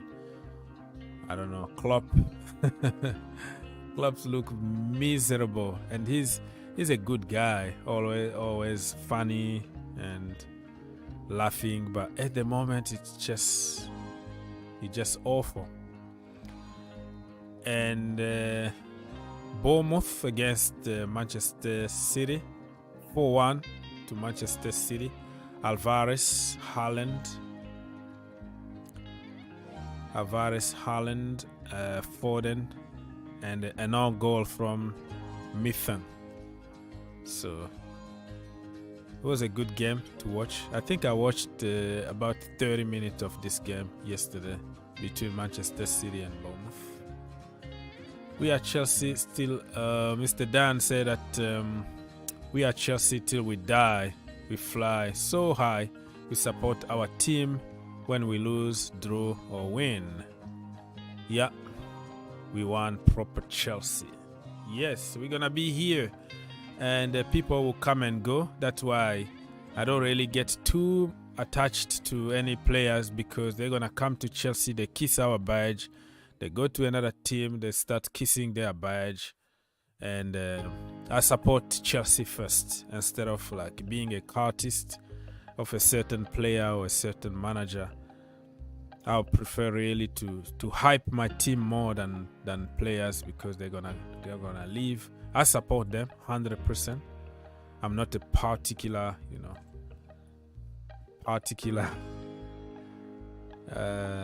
fanboy or somebody. I love Chelsea. That is the most important. I'm done back in Ancelotti day, man. I was devastated when we sacked him, and then we sacked Mourinho and all that. So I don't feel the same way anymore. When we sack somebody. Hussein, my brother from Canada. Let's go. Good morning, brother. How are you doing? Good morning, man. I don't know how I'm doing. It's still night, and it's still London Derby coming in less than 2 hours now. Yeah. And we are all over the place. So you don't know what you're gonna get today. So yeah, I don't know really how I feel. How about yourself? Yeah, I'm good. You do look really tired. You should get some rest. Yeah, I woke up 3 o'clock, and I have to wash my face like very quickly, but still sleepy. The only way I'm not getting my coffee is because probably I'm gonna have to go back to sleep at some point after the game. So I don't wanna have coffee and then not sleep, not take a nap on Sunday. That is the only reason. But I'm fine for a couple more hours. Yeah, that's crazy. You have to get your sleep on point. That's Yeah, I have to do it, but that's what you have to do when you support Chelsea. You have to watch the game and follow everything closely. So, yeah. And the situation at the club right now, you can't sleep. Yeah, it's always something going on, right? Yeah. Always something going on with Chelsea. So what is your opinion, first of all, about Graham Potter abuses? And then abuses are unacceptable, of course. But on Potter, I think people say he's not a good manager. I don't think that's true because of his history. As he said, that you don't go from lower leagues in English football, then go to Sweden, then come to Chelsea. I think he has some good ideas, but my only problem with him is his leadership skills. And I think if you look at all the top managers in the world, there's a reason all of them act in a certain way, which is they're very flamboyant. They move their arms around a lot. They shout at people. There's a reason for that, because it sends a message to the players that the manager is in the game with them, and he's putting the passion in. So I think he needs to do more of that, but I don't know if he can do it, because leadership, it comes naturally to people. Yeah. I don't think he can learn. And people compare him with Zidane and Ancelotti. Zidane and Ancelotti, they are calm, but they have their own. They have history, Yeah, they have history. So they command respect because of who they are. And if you're Enzo Fernandez, you're coming to Chelsea, you don't know who Graham Potter is. Imagine he's coming from Argentina, then he went to Portugal, then he came to England. And then he has this guy who sounds really uninterested in the club. So how will he get motivated? So that's my only issue with Potter. I don't agree with that he's a bad manager. I think give him enough time, he will make us a good team. Mm. But can he motivate the players at Anfield when the team is under pressure? Is the Champions League semi-final? In those scenarios, I have my doubts. Okay, I respect your opinion. He has his. The problem with him is he got a degree on like emotional intelligence or something, and when you got those kind of degrees, you tend to feel what the other person is feeling. You know what I mean? But in football, you don't need a lot of emotions. You know, if you have to yell, you have to impose people what to do in that particular moment. You have to go for it. It's nothing personal. We need to win a game, and this is what we have to do. And don't understand why you're having a bad game. No, it doesn't apply in big teams. In small teams, okay, because you have no pressure. But here we wanna win something now, and you have to show me, and you have to prove on the pitch. That's the problem that Potter has. He has so much emotional intelligence in him that he understands what people are going through in that moment. But this is just like a military service. You don't have time to feel sorry for anybody.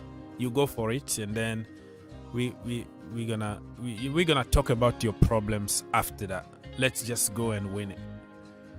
Yeah. So if he can break that wall of Mr. Nice, Mr. Cool, you know, he understand.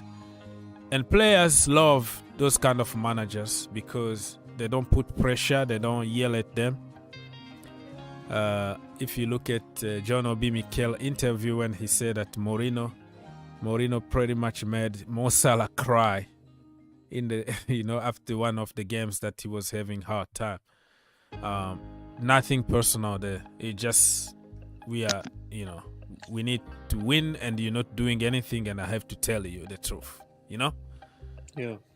So in that sense, I understand. But in the other hand, when I look at what he did in Sweden and Swansea City and come to Brighton, the way he developed players and make them world class, this is just like your primary teacher who understands your emotions and try to help you out. So if he can break that wall and say, right now, I have to take my game to the next level, probably he's going to be a good manager. Yeah. Firstly, I think a lot of degrees are useless. They don't really serve a purpose in real world. And I'm pretty sure, when he was studying, he was looking at normal people. These footballers are not normal, especially if they're playing for a club like Chelsea. They're millionaires since they were teenagers. They're coming from different cultures, and they have big egos. Mm-hmm. So you need a special kind of person to deal with those egos. Yeah. Yeah. I don't think a degree can teach that. Okay. Yeah. And I think Graham Potter would make a good assistant manager for a coach at Chelsea. Or he would make a good backroom. The guy who is always nice to players when the manager is so rough, and you come to the assistant manager and kind of cool things down a little bit. Yeah. And then give them some instructions and stuff. But you need a leader at that position. Okay. Yeah. Okay. And that's why I would love Zidane at Chelsea. I think he's the perfect manager for us. Zinedine Zidane. Okay. Well.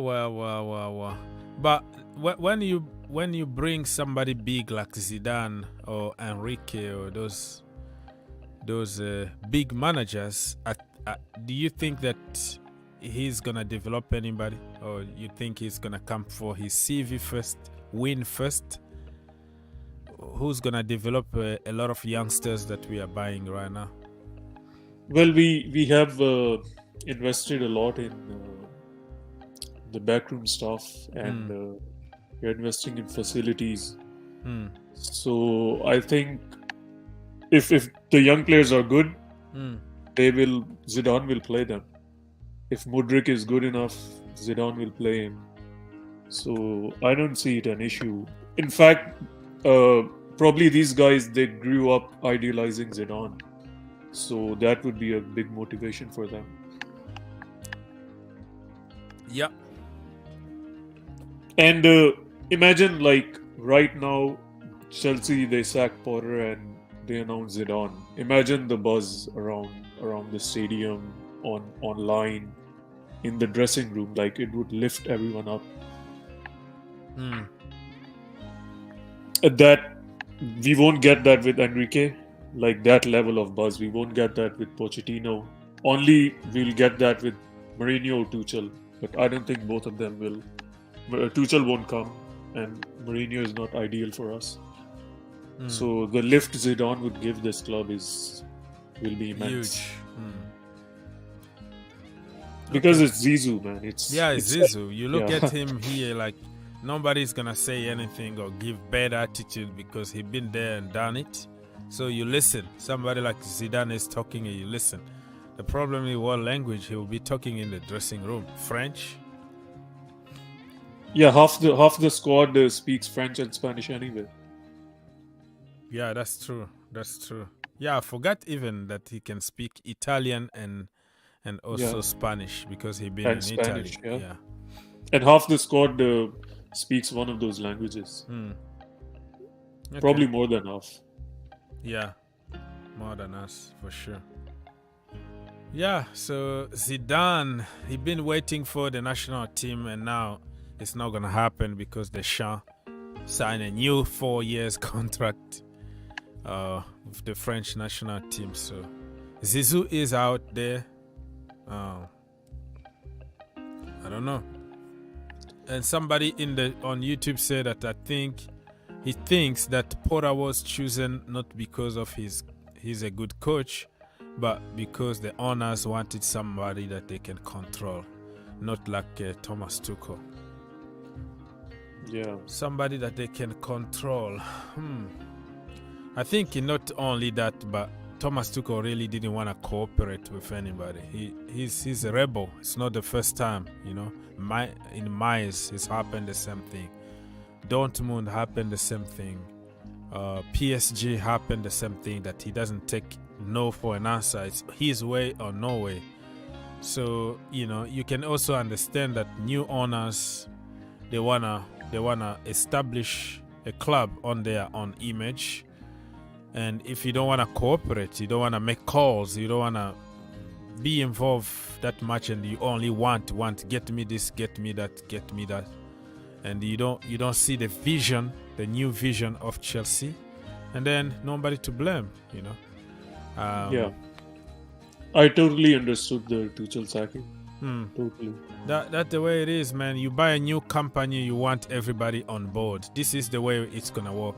You know, Tuchel is a kind of perfect guy for Roman Abramovic, who wanna win now at any cost, or PSG, or you know, those big money that don't mind to spend and do what the manager want. But when it comes to a project, like we wanna start a new culture here with youngsters, with developing and also buying a few big names here and there, make a team for long term. That is a different story, because Thomas Tuchel he's for short term there. You give me what I want, I win you trophies, that's it, goodbye. So I understand both sides. So it is what it is. The owners are like, they are changing every aspect, like from the squad, from scouting, even the stadium, they are rebuilding it. Medical teams, physios. Yeah. You know, mental facilities, everything. Everything. They are changing the culture. But that is not the culture that Thomas Tuchel want or used to. So it's not necessarily a bad thing that he feels like he deserves, you know, he earned to demand certain things and be in control of certain things. like him and Mourinho, they did too much and won pretty much everything that they feel like, no, I don't wanna struggle with, Noni Madueke anymore, Casadei or somebody. No, I want the finished article. I want to win now. I don't have time for developing anybody. So I completely understand him because he earned it, worked very hard for it. So yeah, 100%. So your first choice is Zinedine Zidane. Who is your second choice if we don't get Zidane? Probably Luis Enrique. But there's a big gap between Zidane and Enrique, to the point that I might consider keeping Potter if we can't get Zidane. Wow, that is a big gap. The problem I have with Zidane is Zidane had Real Madrid on their prime Real Madrid. Mourinho worked very hard. Ancelotti came and worked also very hard. And the players were already, very, very, very mature and ready to win. Ronaldo was, 28 or 20s, I don't know what age. Everybody, Toni Kroos in good age, Marcelo good age, all of them ready to win.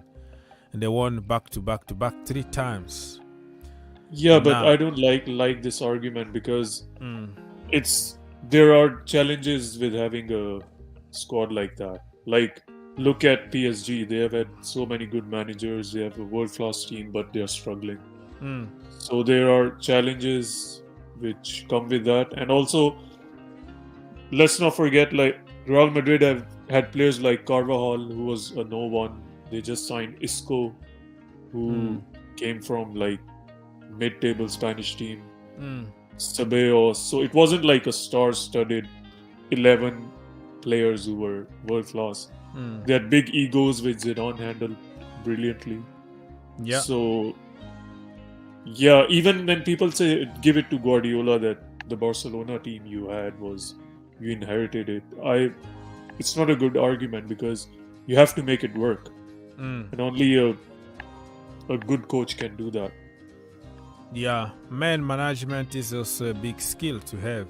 Yeah, and the players for world-class players, which we have and which will have in the future, you don't need to give them a lot of instructions. It's more guidance. And who better to do it than Zidane or Ancelotti, someone like that. Yeah. When you have ballers, just let them play. Give them a few instructions, set them up. Let them play. Yeah. I agree. That is a very, very good point. But the way I see it, I don't know if the owners want to go back to big egos, big managers. Unless if those big managers are ready to also combine the project and personal ambitions of the manager. And I think Luis Enrique showed us in the Spanish national team that he can cope with a lot of youngsters. He loves youngsters. And every project, for me, the way I see football is you have to mix up with those kids, developing them and also winning. The same need to go hand to hand. That's the way I see it. But he is very stubborn. He has one way of playing and he doesn't change it. Enrique, and his record outside of Barcelona is not really that impressive. He did good things with Spain. He built a respectable team which was playing good football. They were actually, I think, they were playing the best football at the World Cup, but he didn't do good at Roma. Yeah, he didn't do good at Roma. So it's a risk. Enrique is a risk, I think. Yep. Wow, Chelsea, man. So, what's your opinion on Potter? Would you sack him or keep him? Well, for me, I will give him until the end of the season. Let's see how he's gonna perform until until May, and then we can give him pre-season. But until, let's say, December of this year, I am going to give him the benefit of the doubt, given the circumstances and everything that he's been through. So if we have less injuries and the guy, got his pre-season and knows exactly what his 25-man squad are gonna be, I'm still in the middle, really. I criticize him a lot when he doesn't do good. His leadership, his decision making, his press conferences just make me crazy. But still, at the somewhere I can see something there. Like, you don't become a manager from nowhere to Chelsea Football Club by just being average. There is something that he did good that people were, praising, and Chelsea went for him. So just like I gave Thomas Tuchel, Lampard,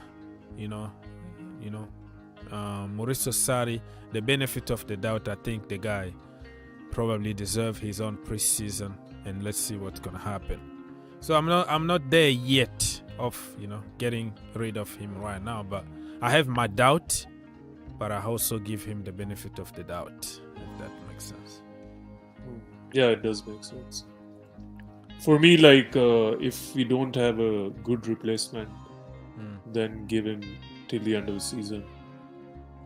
Yeah, the end of the season is going to tell us more, because we have Kante, we have pretty much everybody coming back from injuries. The way, the structure, the tactics, the decision making, and from now until the end of the season, even if we lose some games, because that is normal in a process like this, but if we see the decision making on point, like you don't take somebody like Kidatro Fofana off and then put Raheem Sterling and then switch position and put Mason Mount as a number 9, like it didn't make any sense. Like people are waiting for somebody like Cucurella to come off because he's been awful. He's not passing the ball to Modric, and then you take all of them out, Modric and also Cucurella together. Why can't you just try another combination? Those little things are just crazy, but I don't know the thinking behind his subs. And like the second half, we come from every single second half now we get worse. I don't know why. Like instead of changing games, like if you see somebody like Ten Hag, the second half, the last 10 minutes, the last 15 minutes, they're just getting stronger and stronger and stronger. But us, we're getting weaker and weaker and weaker. But I can also understand the lack of quality from the bench and injuries and all that. That's why I want to just give him the benefit of the doubt with injury players coming from injuries, and we have more options. Let's see what he's capable of doing. Yeah, I think tactically he will get it right. Potter, football-wise, he will get it right. It's all about motivation. Like, he looks like someone who will lose the dressing room very easily. Like, if something like bad happens, some player just wants to leave or makes a fuss, I don't think he'll be able to handle it. Because his press, from what we have seen from his press conferences, like, he should be banned from press conferences. He should just send someone else in. Maybe put John Terry as a director of communication or something. Yeah. So we say, you know what? We from now on, it's not the manager. It's gonna be this guy to represent us in press conferences. Like, he looks so relaxed. He looks so, like, nothing happened. It looks life. Like, it's life, a part of life. This was a clear penalty. You have to say it. I'm not asking you like to be mad and call out on people, be crazy and referee, but your own way, your own voice, being calm and respectful, you can still transmit a message to make it clear like you are not happy about it. But just don't come and make it like it's a joke. Make it, yeah, you got some, you miss some. This is normal things. Like, I'm like, what are you doing? This was like your perfect opportunity to take the attention from you and put it on somebody else. And all of a sudden, oh no, it's happened. We are making progress. Like, yeah, we drew the last game, and then the second game we drew again, and we conceded a goal. It was 1-1, and you say we're making progress. Like, what kind of progress is this?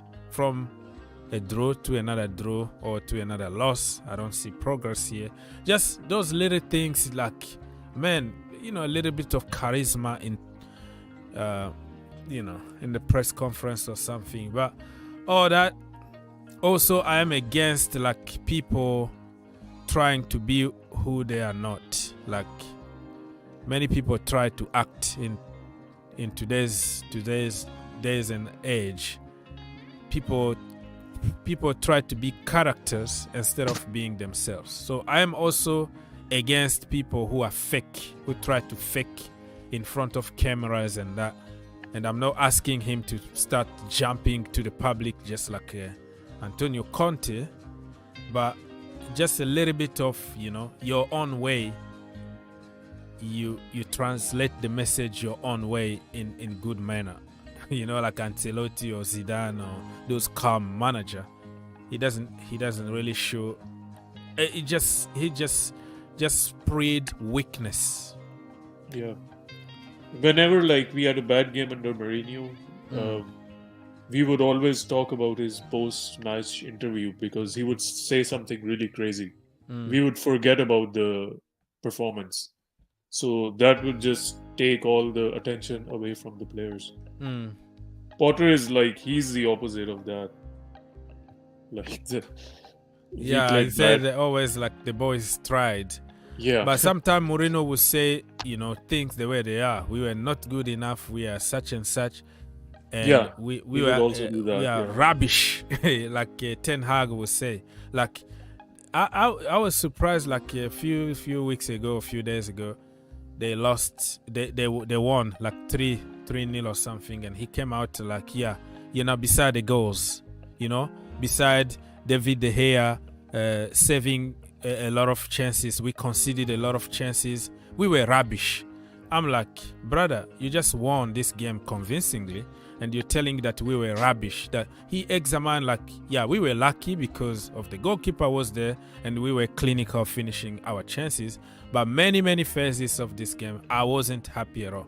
So I think this way is just kind of keeping players on their toes to say, don't relax, okay? We still have a lot of work to do here. It's setting a standard. Yeah, setting a standard. Yeah, that is right. That's the word. He always repeat it. He said, you know, we have to stay to the principles, to the standard of this game, of this club. We are Manchester United. Like reminding them 24/7 who you are and what team you are playing for. So if you not playing good, you're gonna be out, no matter what your name is. Even if you are 80 million Harry Maguire or Jadon Sancho or whatever, you are out. Or Ronaldo, you know, because we have principles and we have goals to you know, to follow. We need to remind our players that, but our manager will never ever do that. Is always, oh, the boys give it all, the boys did good. I saw some progress. I saw a lot of progress and positivity. So if he can break that wall of Mr. Nice to, you know, say things the way they are, sometimes, not all the time, but when it needed to be said, you have to say it. Yeah, that, as you said, like, it comes naturally. It's not something people can fake. You can learn and start acting and start copying other people's what they do. So, oh well, man. This is going to be today's game. We have to win, man. Oh, so let me go before I forget and before you go. Yeah. Let me ask you, if you are watching on YouTube, people, you can see on the screen now I put something here. I think my brother Hussein won't see it because he's on StreamYard, and unless he has another window on YouTube. But what is your starting 11? Yeah, I can see your screen now. Yeah. So I would actually play five at the back. 5 at the back. Let's start by 3 at the back. 3 at the back. So it would be Fofana on the right. Thiago you're Silva. Going with the other Wesley Fofana. Okay. Wesley, yeah. Wesley Fofana. Okay. And then Thiago middle, Badiashile left. Wing backs, I would put Reece James. Okay. And Chilwell. Chile. Where is Chile? Chile must be somewhere here. Chile. Bam. Yeah, Chilwell. Okay, wing backs. Okay. And in the middle, Enzo Fernandez and who? Yeah, that's the big question. Whatever formation you play, like that's the big question. Who would you play partner besides? In the pivot with Enzo Fernandez? Who can sit back? Do you think Denis Zakaria or Kovacic? Anybody? Well, Zakaria is just coming from injury, so yeah, I that's don't true. think it's a That's good true. idea. So Conte is not available. So we have Loftus-Cheek or Kova. You go for Kova, right? Yeah, I would put my trust in Kova because he has played this formation a lot. So yeah. So Kova and Enzo. All right. Now let's go in front. Who are you gonna choose there? Felix, Kai, and Mudryk. Kai Havertz. People are gonna kill you for Kai Havertz. I know. Tell us right now why Kai Havertz? Because who else? There's no other option. And with this, Kai can hold up the ball and Mudryk can run off him. And his link up with Felix is very good. Kai and Felix. They don't finish. That's a different story, but at least they create chances. Okay. And if not Mudryk, I would play Sterling. Sterling instead of Mudryk? Yeah.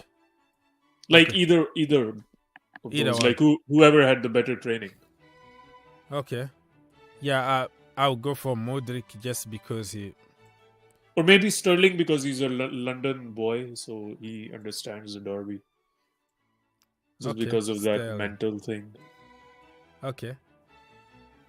Okay, let me repeat to the people who are listening. We have Kepa Abragadabra in goal. Back 3 of Badiashile, Thiago Silva and Wesley Fofana. And wing backs of Chile and Reece James. In the pivot, Kova and Enzo. And front 3 of Raheem Sterling, Kai Havertz, and Joao Felix. That is according to my brother, Mr. Hussein. What is your score prediction with your lineup here? 1-0 Chelsea. 1-0 Chelsea. We can't score goals now. Boring games. Yeah, because both teams they are not playing good. But Antonio Conte is not there. He's in Italy recovering from surgery. His assistant actually is good. He's more relaxed, and players look more relaxed on the pitch when they are with the assistant manager, and that's one of the reasons why they beat Manchester City. So we don't know if it's gonna be a positive or a negative effect when Mr. Antonio Conte is not there. Oh, wow. We are almost there. The lineup is almost there, bro. Can you believe it? 5 minutes? Yeah. 7 minutes? It's still, I don't know. Let me just double check here. Yeah, it's in about, 7 minutes or so. Wow. Yeah, that's why I came on. I was working and then I just couldn't, I was thinking about the game. I couldn't concentrate. Oh, wow, man. You have to make some money first. Make money first. So don't feel bad. If you wanna go back to work, you can go and you will find me here. I will be here for hours after this. I will come Yeah, up. I just can't concentrate. Like whenever Oh, it's yeah. too close to the game, I'm just thinking about Yeah, the it's game. always like that. Like you can't sleep, you can't focus. I know that part of my life. Welcome to my world. Yeah. So that. Okay, 1-0. So who do you think is gonna score for Chelsea Football Club? Mudryk will come off the bench and Oh, from the bench. So we're not scoring in the first half for sure. Second half, Mudryk to wipe the floor, as we say in football. going with this formation, and if I was the manager, I don't know what Potter will do. I know you, Mr. Zidane. Now you represent Mr. Zidane on the pitch. Yeah. So yeah. Good one. I just feel like it's gonna be a lot of goals today. For some reason, we don't score, but don't be surprised like to see us score from nowhere. Start scoring from nowhere. Yeah. Hopefully, those 3 days rest, the players watched a lot of motivational videos in their bedrooms. Yeah. Okay, so let's go to some speculations here. Rhys James start. Let's go to this Sam guy.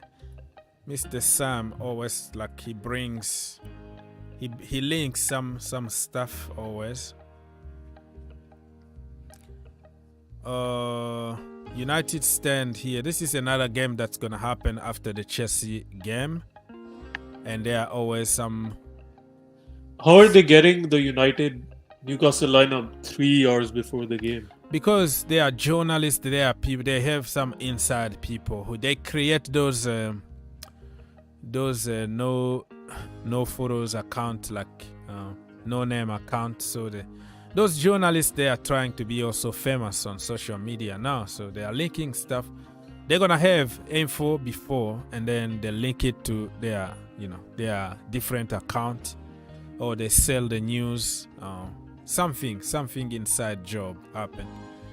So they have. Let me look at what he said about Chelsea. Probably this Sam guy. He hasn't revealed anything about Chelsea so far, but he been just talking about United. I think he's a Manchester United fan. Yeah, he is. Yeah, this guy, because he's very close to Mark Goldbridge. So yeah, inside job. So look at this. United stand. Karius, Trippier, Shaw, Botman, Byrne, Bruno Guimaraes, of course, Joelinton, Longstaff, Almiron, Saint-Maximin, and Isaac. So the lineup is already known. Today is gonna be interesting to see what Karius can do in another final. Or today is gonna be his redemption day. I think everybody, the majority of people are predicting that United to win, but you never know. It's a final. Anything is possible. Anything is possible in the final. Nobody thought that Leicester City were going to beat Chelsea in the final of the FA Cup. So people, on the screen now you can see the boys in the building at London Stadium. The boys. So almost like 3 minutes or 2 minutes to go until we have the lineup. And after the lineup, I'm gonna have to leave. I'm gonna have another show. Your commentary and all that is gonna be on the other channel, Soccer IQ. So I'm gonna put the link very soon. But after the lineup is out, I'm not gonna last more here because I have to go and make something before the game, watch the game, and all the good stuff. So stay tuned because the lineup is gonna come. Hopefully I can still have my brother Hussein so we can comment on the lineup before we say goodbye. It's gonna be a quick one. Yes, I'll be here. Alright, so yeah, we're still here for a few more minutes, people. Few more minutes, we're still here, and we're gonna also have we're gonna take your calls. Daniel, are you there? Yes, I'm present. Yes. What do you have to say, brother? My question is that Potter has been given to the 3 games. What is likely to happen if Potter loses the 3 games? Is it an automatic thing that he will be fired? Hussein, do you have an answer for us? I think it depends on the way he loses. Like, let's say if Tottenham thrash Potter, I think then they will have no choice but to sack him. But if the team plays well and like they unluckily lose, then it's a different situation. Yeah, depending on the manner, how we win or we lose.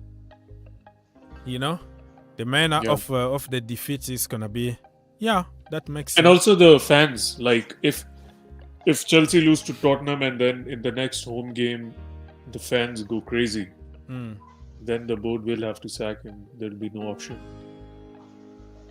Okay. From Todd Boyle, it's like the contract agreement between Potter and Chelsea is what is hinting the Chelsea board to sack this guy.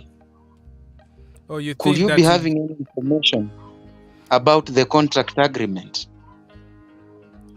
Well, the contract, he got like 5 years, right? 5 years contract, so he's still there for 4 more years. So I don't think the contract is gonna be an issue for them, not to sack Potter. I don't know. Okay. Thank you. I don't really know if that is gonna be a problem, because it's better, better for you to be successful than continue with somebody just because you gave him a long contract. I think it's a calculated risk. I don't think it's going to be a problem for them to take probably 10 or 15 more million and loss if they really want to sack somebody. Even Roman Abramovich, like, he would also give long contracts, like longish, 3 years, 4 years, just to send a message to the dressing room that this guy is here to stay. But he knows that he would sack him like in 1 year or 2 years. Yeah. So like, I don't. Yeah, as Og said, I don't think contract really matters. Yeah, they are billionaire, my brother. They are billionaire. They calculate all the risk. They're gonna find a loophole to get that money back. So don't worry about it. When they wanna sack somebody, it's gonna happen. It's gonna happen. But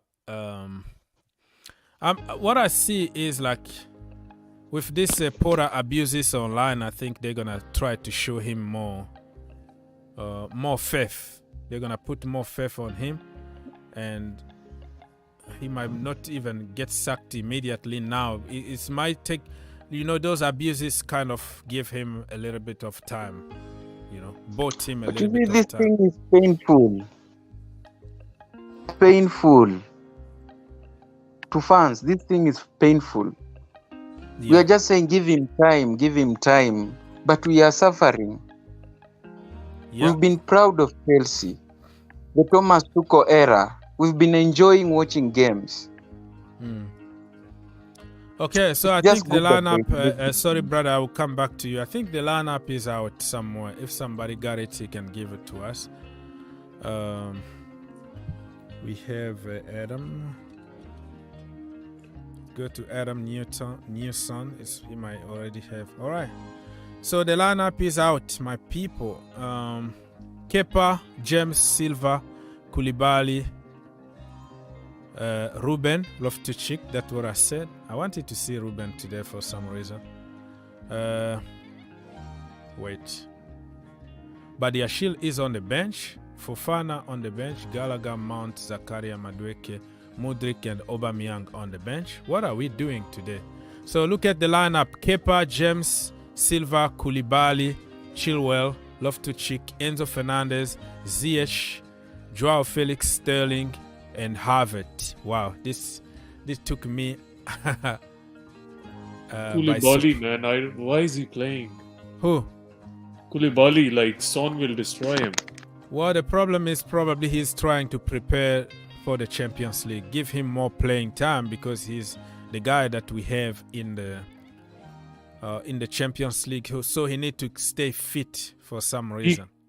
He And couldn't he scored a Southampton. wonderful goal against Tottenham Hotspurs at the Bridge. Remember the first goal I saw that he scored from outside the box, like bam, bottom corner. He was terrible against Southampton. Like Kane and Son will. Yeah, they will have some Didn't joy make me there. comfortable. But also, because of the midfield is more stable, no Jorginho, nobody to babysit in the midfield, they can take it off themselves. Probably with more service from Enzo and that. The midfield is stable. I think it improves your defense immediately. You know, when you have some physical guys in the midfield. But I don't know the thinking behind this, that this guy is going to be killed if we don't win today. A lot of questions will be asked. Oh my god. And it's a big game for Koulibaly as well. Like, he has to perform. Mhm. He's been the most disappointing Chelsea signing. Yeah, I can say so. Sterling also disappointing me because of, you know, he's injured and he's not performing that good. And Koulibaly almost scored the same amount of goals than Sterling. He's a defender. You know, Koulibaly scored against Fulham. He scored also against Tottenham Hotspurs. But he's Raheem not Sterling, doing- I think, probably 2 goals so far. Koulibaly is not doing his own job. Yeah, let's wait and see. Badiashile on the bench. I think Porter is gonna be killed at the end. Why Chelsea official account is not updating this? I don't know why. Oh my goodness! What is your first impression on this, bro? I don't know what to say, to be honest. Yeah, likewise. But I'm disappointed with the Koulibaly starting because, like, Badiashile, he's been our best defender this season, maybe after Thiago Silva, and their partnership is so good. Yeah, I didn't really expect in a million years. I didn't really think. And in the Champions League, like, Fofana is back. You play Fofana in the Champions League. Koulibaly, like, he has to earn his place. That makes sense. Oh my goodness me. So people, if you want to come here and comment, please feel free to do so, because we're going to have to leave very soon. I wanted just to have your opinion. Aubameyang on the bench. Aubameyang is on the bench. He's finally in the team. That is good. So, Human Son benched according to Mr. Papi Met. I'm going to check on Tottenham Hotspurs right now. Albert said that let's go Spurs, whatever get Porter sacked. Oh, so this is the guy who wants Chelsea to lose so Porter can get sacked. I will have Madueke in place of Ziyech, according to Mr. Shona. Man, take a break. Take a break. I don't want to spread this kind of hate after what the guy is going through with his family. I don't know. Let's wait for this game. Let's wait, man. Why people can't just take a break? Go, Lee. Loftus-Cheek need to go. Oh, man. Oh, the comment here, I'm not going to continue reading this. Can we just be positive for a few minutes, please? I don't know, but all the comment here, just people praying and hoping for Chelsea to lose so Graham Potter can get sacked. But me, listen, no matter what, no matter who the manager is, you can be AVB, you can be Big Sam or whatever. All I want is Chelsea to win. That is the way I see football, because those people will come and go, and I will be here forever until we are gone. But I'm not gonna say that. I'm not gonna wish Chelsea to lose games in order for somebody to get sacked. No. I'm not in that level, man. All right. I don't know. So yeah, I can't even read comment now because it's so toxic. People already know what to say and who to blame already. The mind is already set. It's Porter. Decisions really questionable, and but let's hope that those people that been trusted are not gonna let us down. Let's go to Tottenham Hotspurs and see their lineup. Tottenham Hotspur's official here. Bam. So they have Foster, and this is an advantage. If you shoot from distance, you shoot it low, bottom corner, you're gonna have a joy because the guy is a disaster. He's a giant. He's just like a tank. Everything aerial, like don't even try to cross the ball because he's gonna jump and get it. So we have to come up with another strategy today. Foster in goal, Romero, Dyer, Lenglet, Royal, Skip, Højbjerg, Davis, Kulusevski, Richarlison, and Ken. So they are beatable. This team are beatable on paper, people. They are beatable here because there are weaknesses everywhere. They have a lot of weaknesses here that we have to take advantage, but will we take advantage of that? That is another question. Richarlison hasn't scored this season, so yeah, he's scoring. Just give him the goal.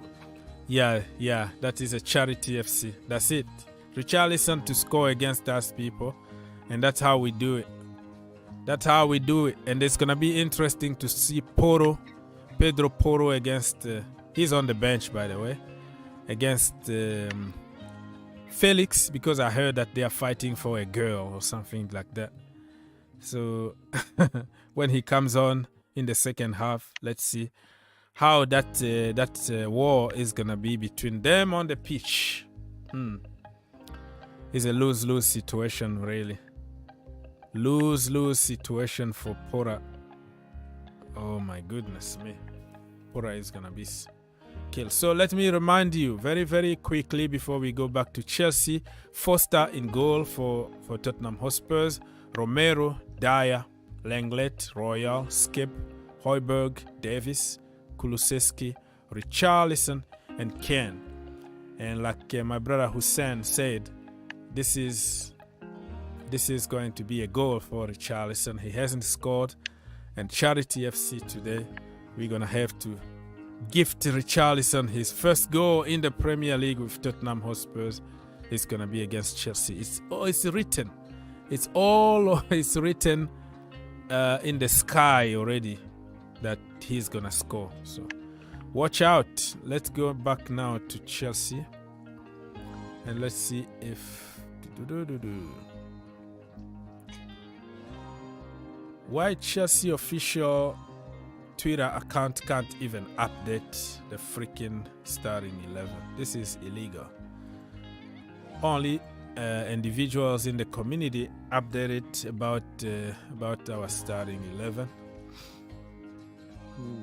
There could be like an injury, sometimes it happens. Yeah. In the warm-up. Injury in the warm-up. That is also a Chelsea thing. That's life. Yeah.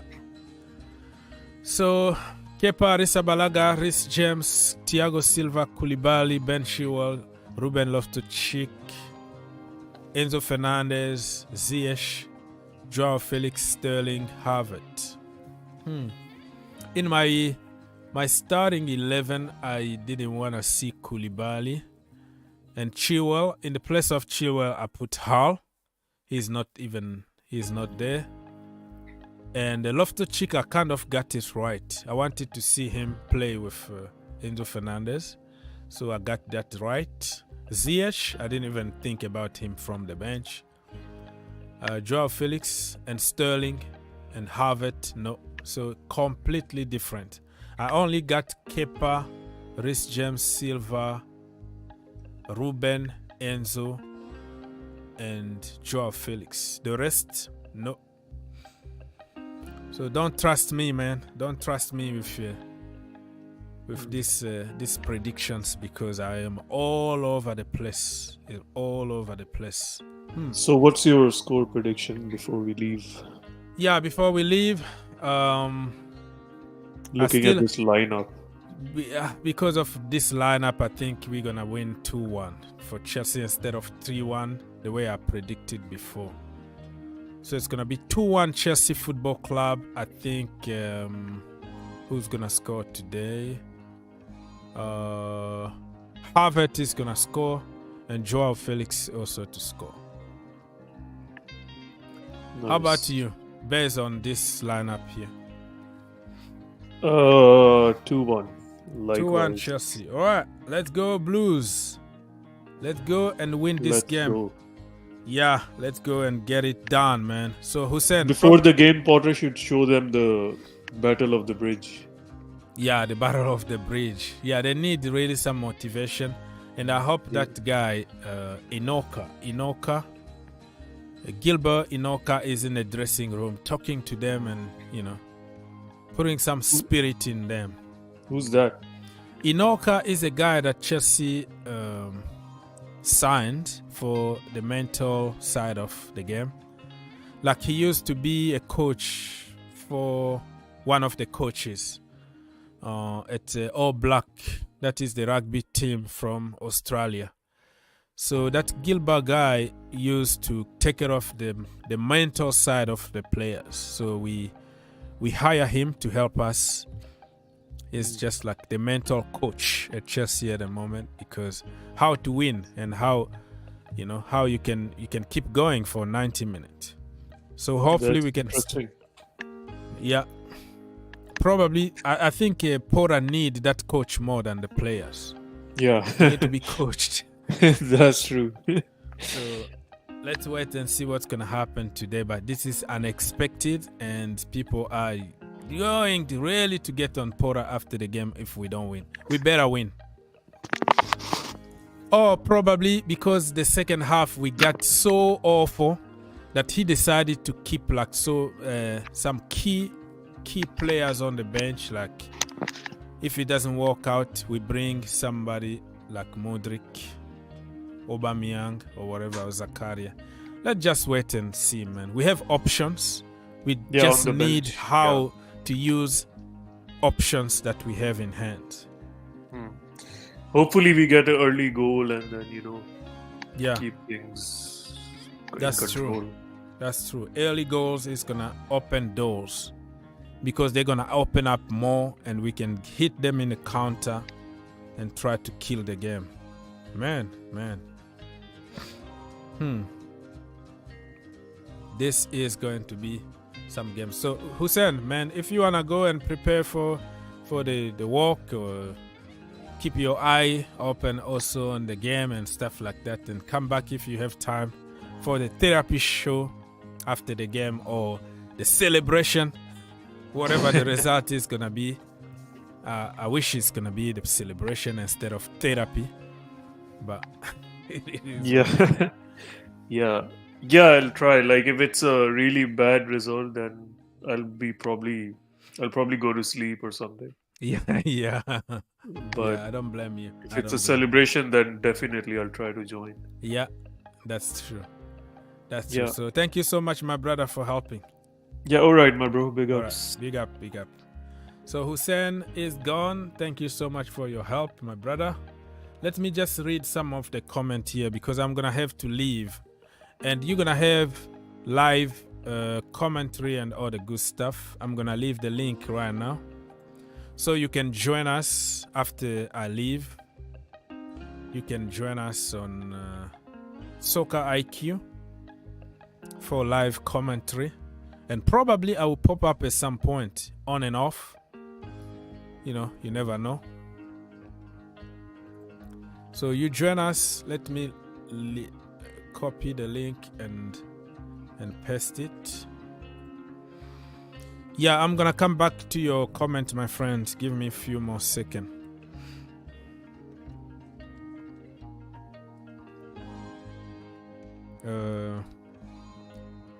Spurs against Chelsea.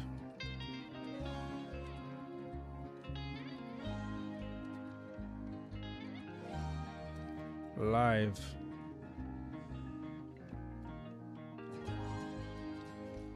Commentary on Soccer IQ. Join here. All right. So how are you feeling about the lineup today, my friend? Let me know. Are you happy with the lineup, or you think Porter really messed up everything today?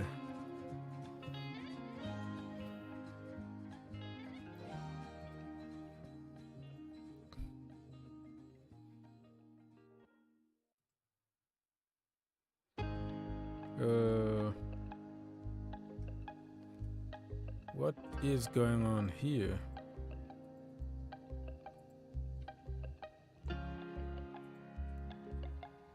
I can't get this done for some reason. So get in the comment section down below and let us know what you think about the lineup, who's gonna win.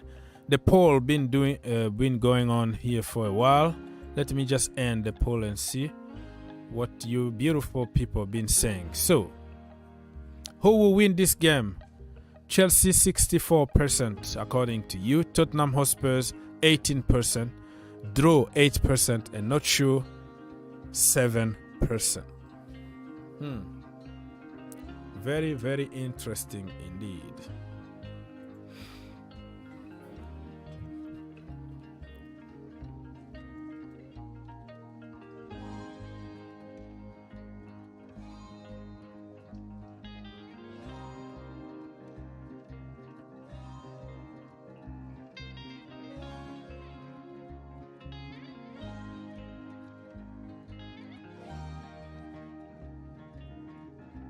All right, people, slowly and surely we are going to close this show. I don't know what's going on, but something is terribly wrong here from my side. You can't see it. Thank you for your likes, people. Help me get 100 likes here. The brother been here for hours, 3 hours or more than that.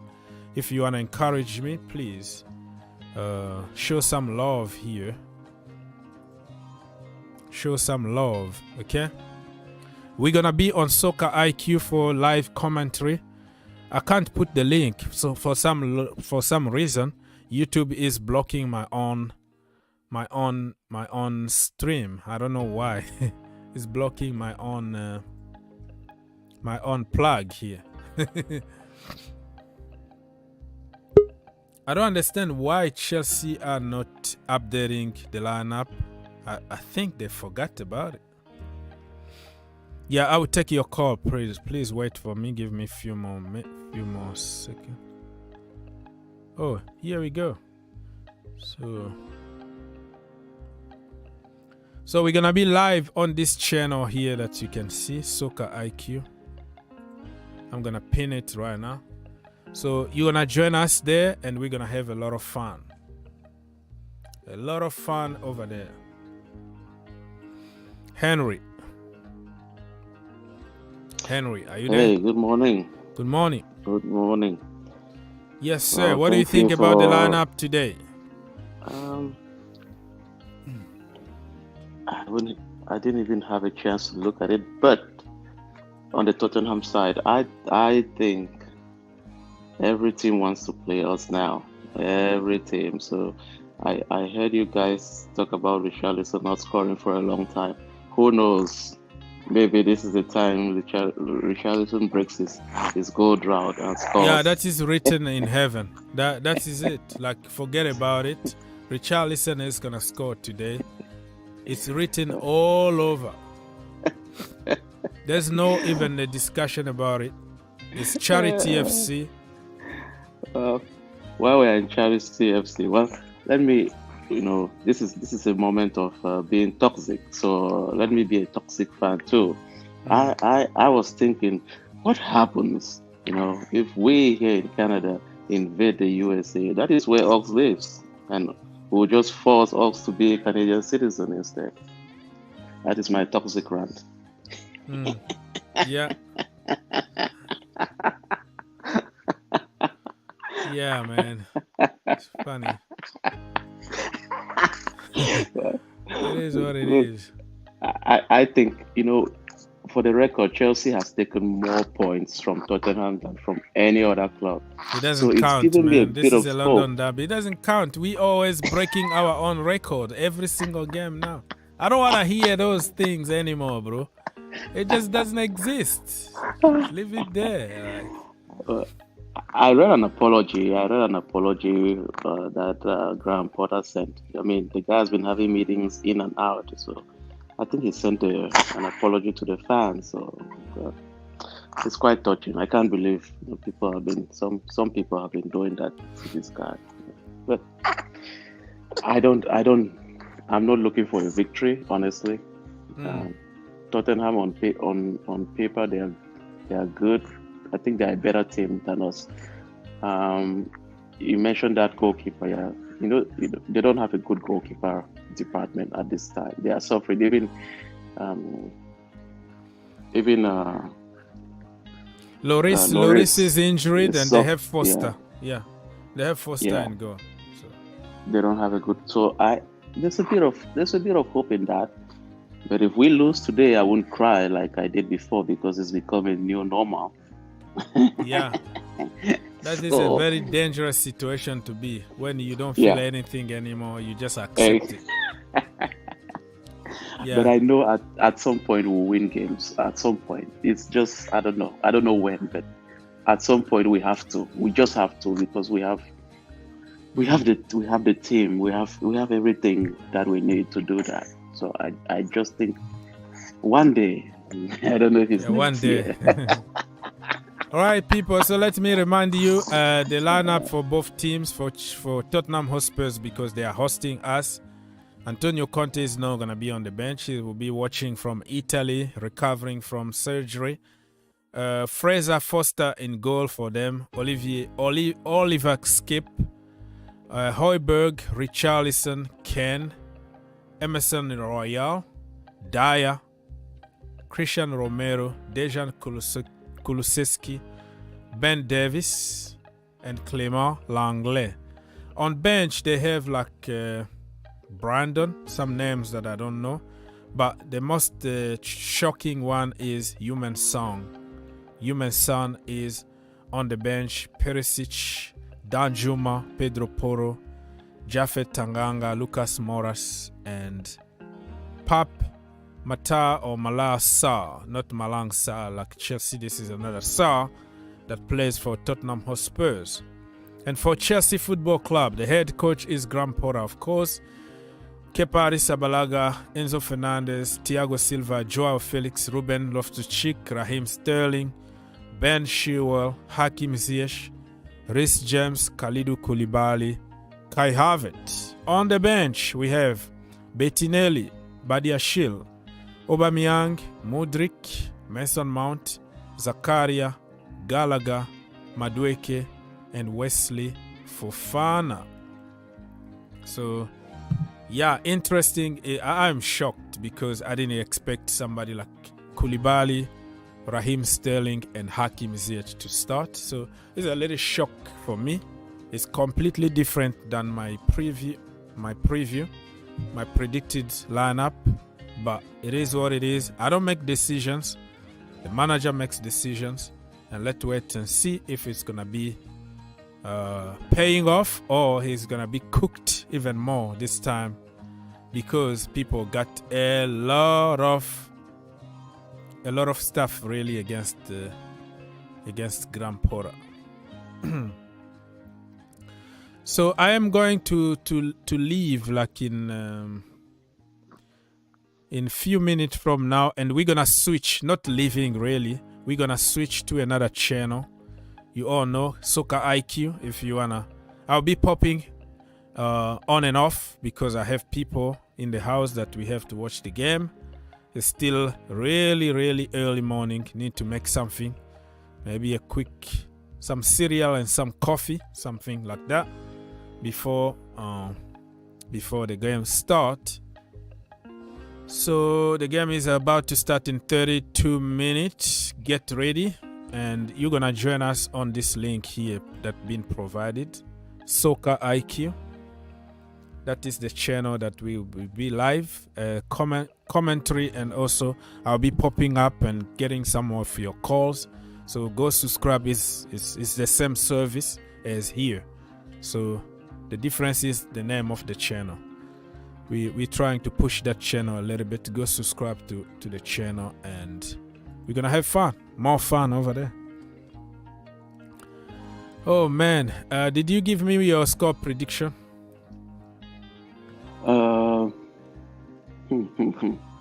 It's going to be a draw. I think it's going to be, because we don't score goals, so it's going to be 1-1. 1-1. Yeah. Who's gonna score for Chelsea? For Chelsea, surprisingly, I think it's going to be Hakim Ziyech. Hakim Ziyech. Yeah, he knows how to score against Spurs. Did you see the game that he scored the last time? Oh my goodness me. That was a golazo. Yeah, and I think for Tottenham, you know, it will be Richarlison. He's going to break his deadlock. Yeah, I agree. Against us. Because there's Koulibaly there, so Koulibaly is a bit shaky. So I don't trust that. I don't trust Koulibaly. I think they will use Koulibaly's side of the field a lot. Yeah, but I don't think he's gonna be exposed like before, because we have somehow a solid midfield that can protect them a little bit. Before it was worse because Jorginho, man. Yeah. Exactly, and I've seen that Tottenham has 4 in the middle, so they are trying to strangle Enzo in the middle there. So it's going to be a tough game for us. They have their lineup looks like they want to make sure that Enzo doesn't have space to move around. But I trust. I'm happy to see Loftus-Cheek in there. I hope to see him. Yeah, I put him in my starting 11, even though I got a lot of exactly. people, you know, a lot of people telling me why, but you know, it's just kind of common sense and some logic here, which we don't really use. But yeah, That's Ruben, true. I'm so happy for Ruben today to have. That's true. Hopefully, he has a very good game of football. All right, so my brother. Probably So come you're back switching at to half. the other? What do you say? So you're switching to the other channel? Yeah, I put the after link talking? for the other channel people on the screen right now. I'm gonna switch there in a while. So go subscribe to the channel. Give that stream a like. All the good stuff. I will see you over there. I'll be on and off, you know, live commentary and also taking some calls at halftime, at the end of the game. So go and encourage us over there. Soccer IQ, great channel. We just started. We just want to push it a little bit. So everything is going to happen over there. And my brother, say hi to your baby. Yeah. And I'll see you in a little bit, okay? All right. Well, thank you. Thank you for waking up early for us. And no problem, man. That's what we do. You energize yourself with some coffee. Yeah, some coffee and something, some cereal very quickly, and then here we go again. And come back for the disappointment. Ready to cry. No. We're coming to celebrate. Okay. Hopefully. All right, man. So we're going to celebrate very, very soon. So, my friend,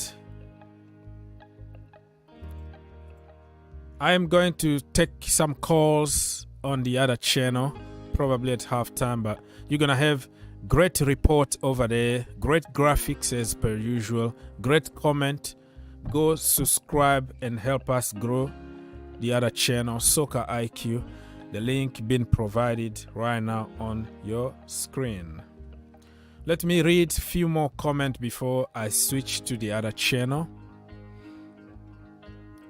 Mr. J, Shona said that it's not that we forget about that. He does not. It's the opposition because of the nation. I don't know what you mean. Probably I missed on one of your comments here. So people, if I didn't read your comment, I apologize because I have so much to do. But I will be taking all your calls and reading everything on the other channel, Soccer IQ. We're gonna switch right now to the other channel. I'll see you. I'll see you in that link. Click it.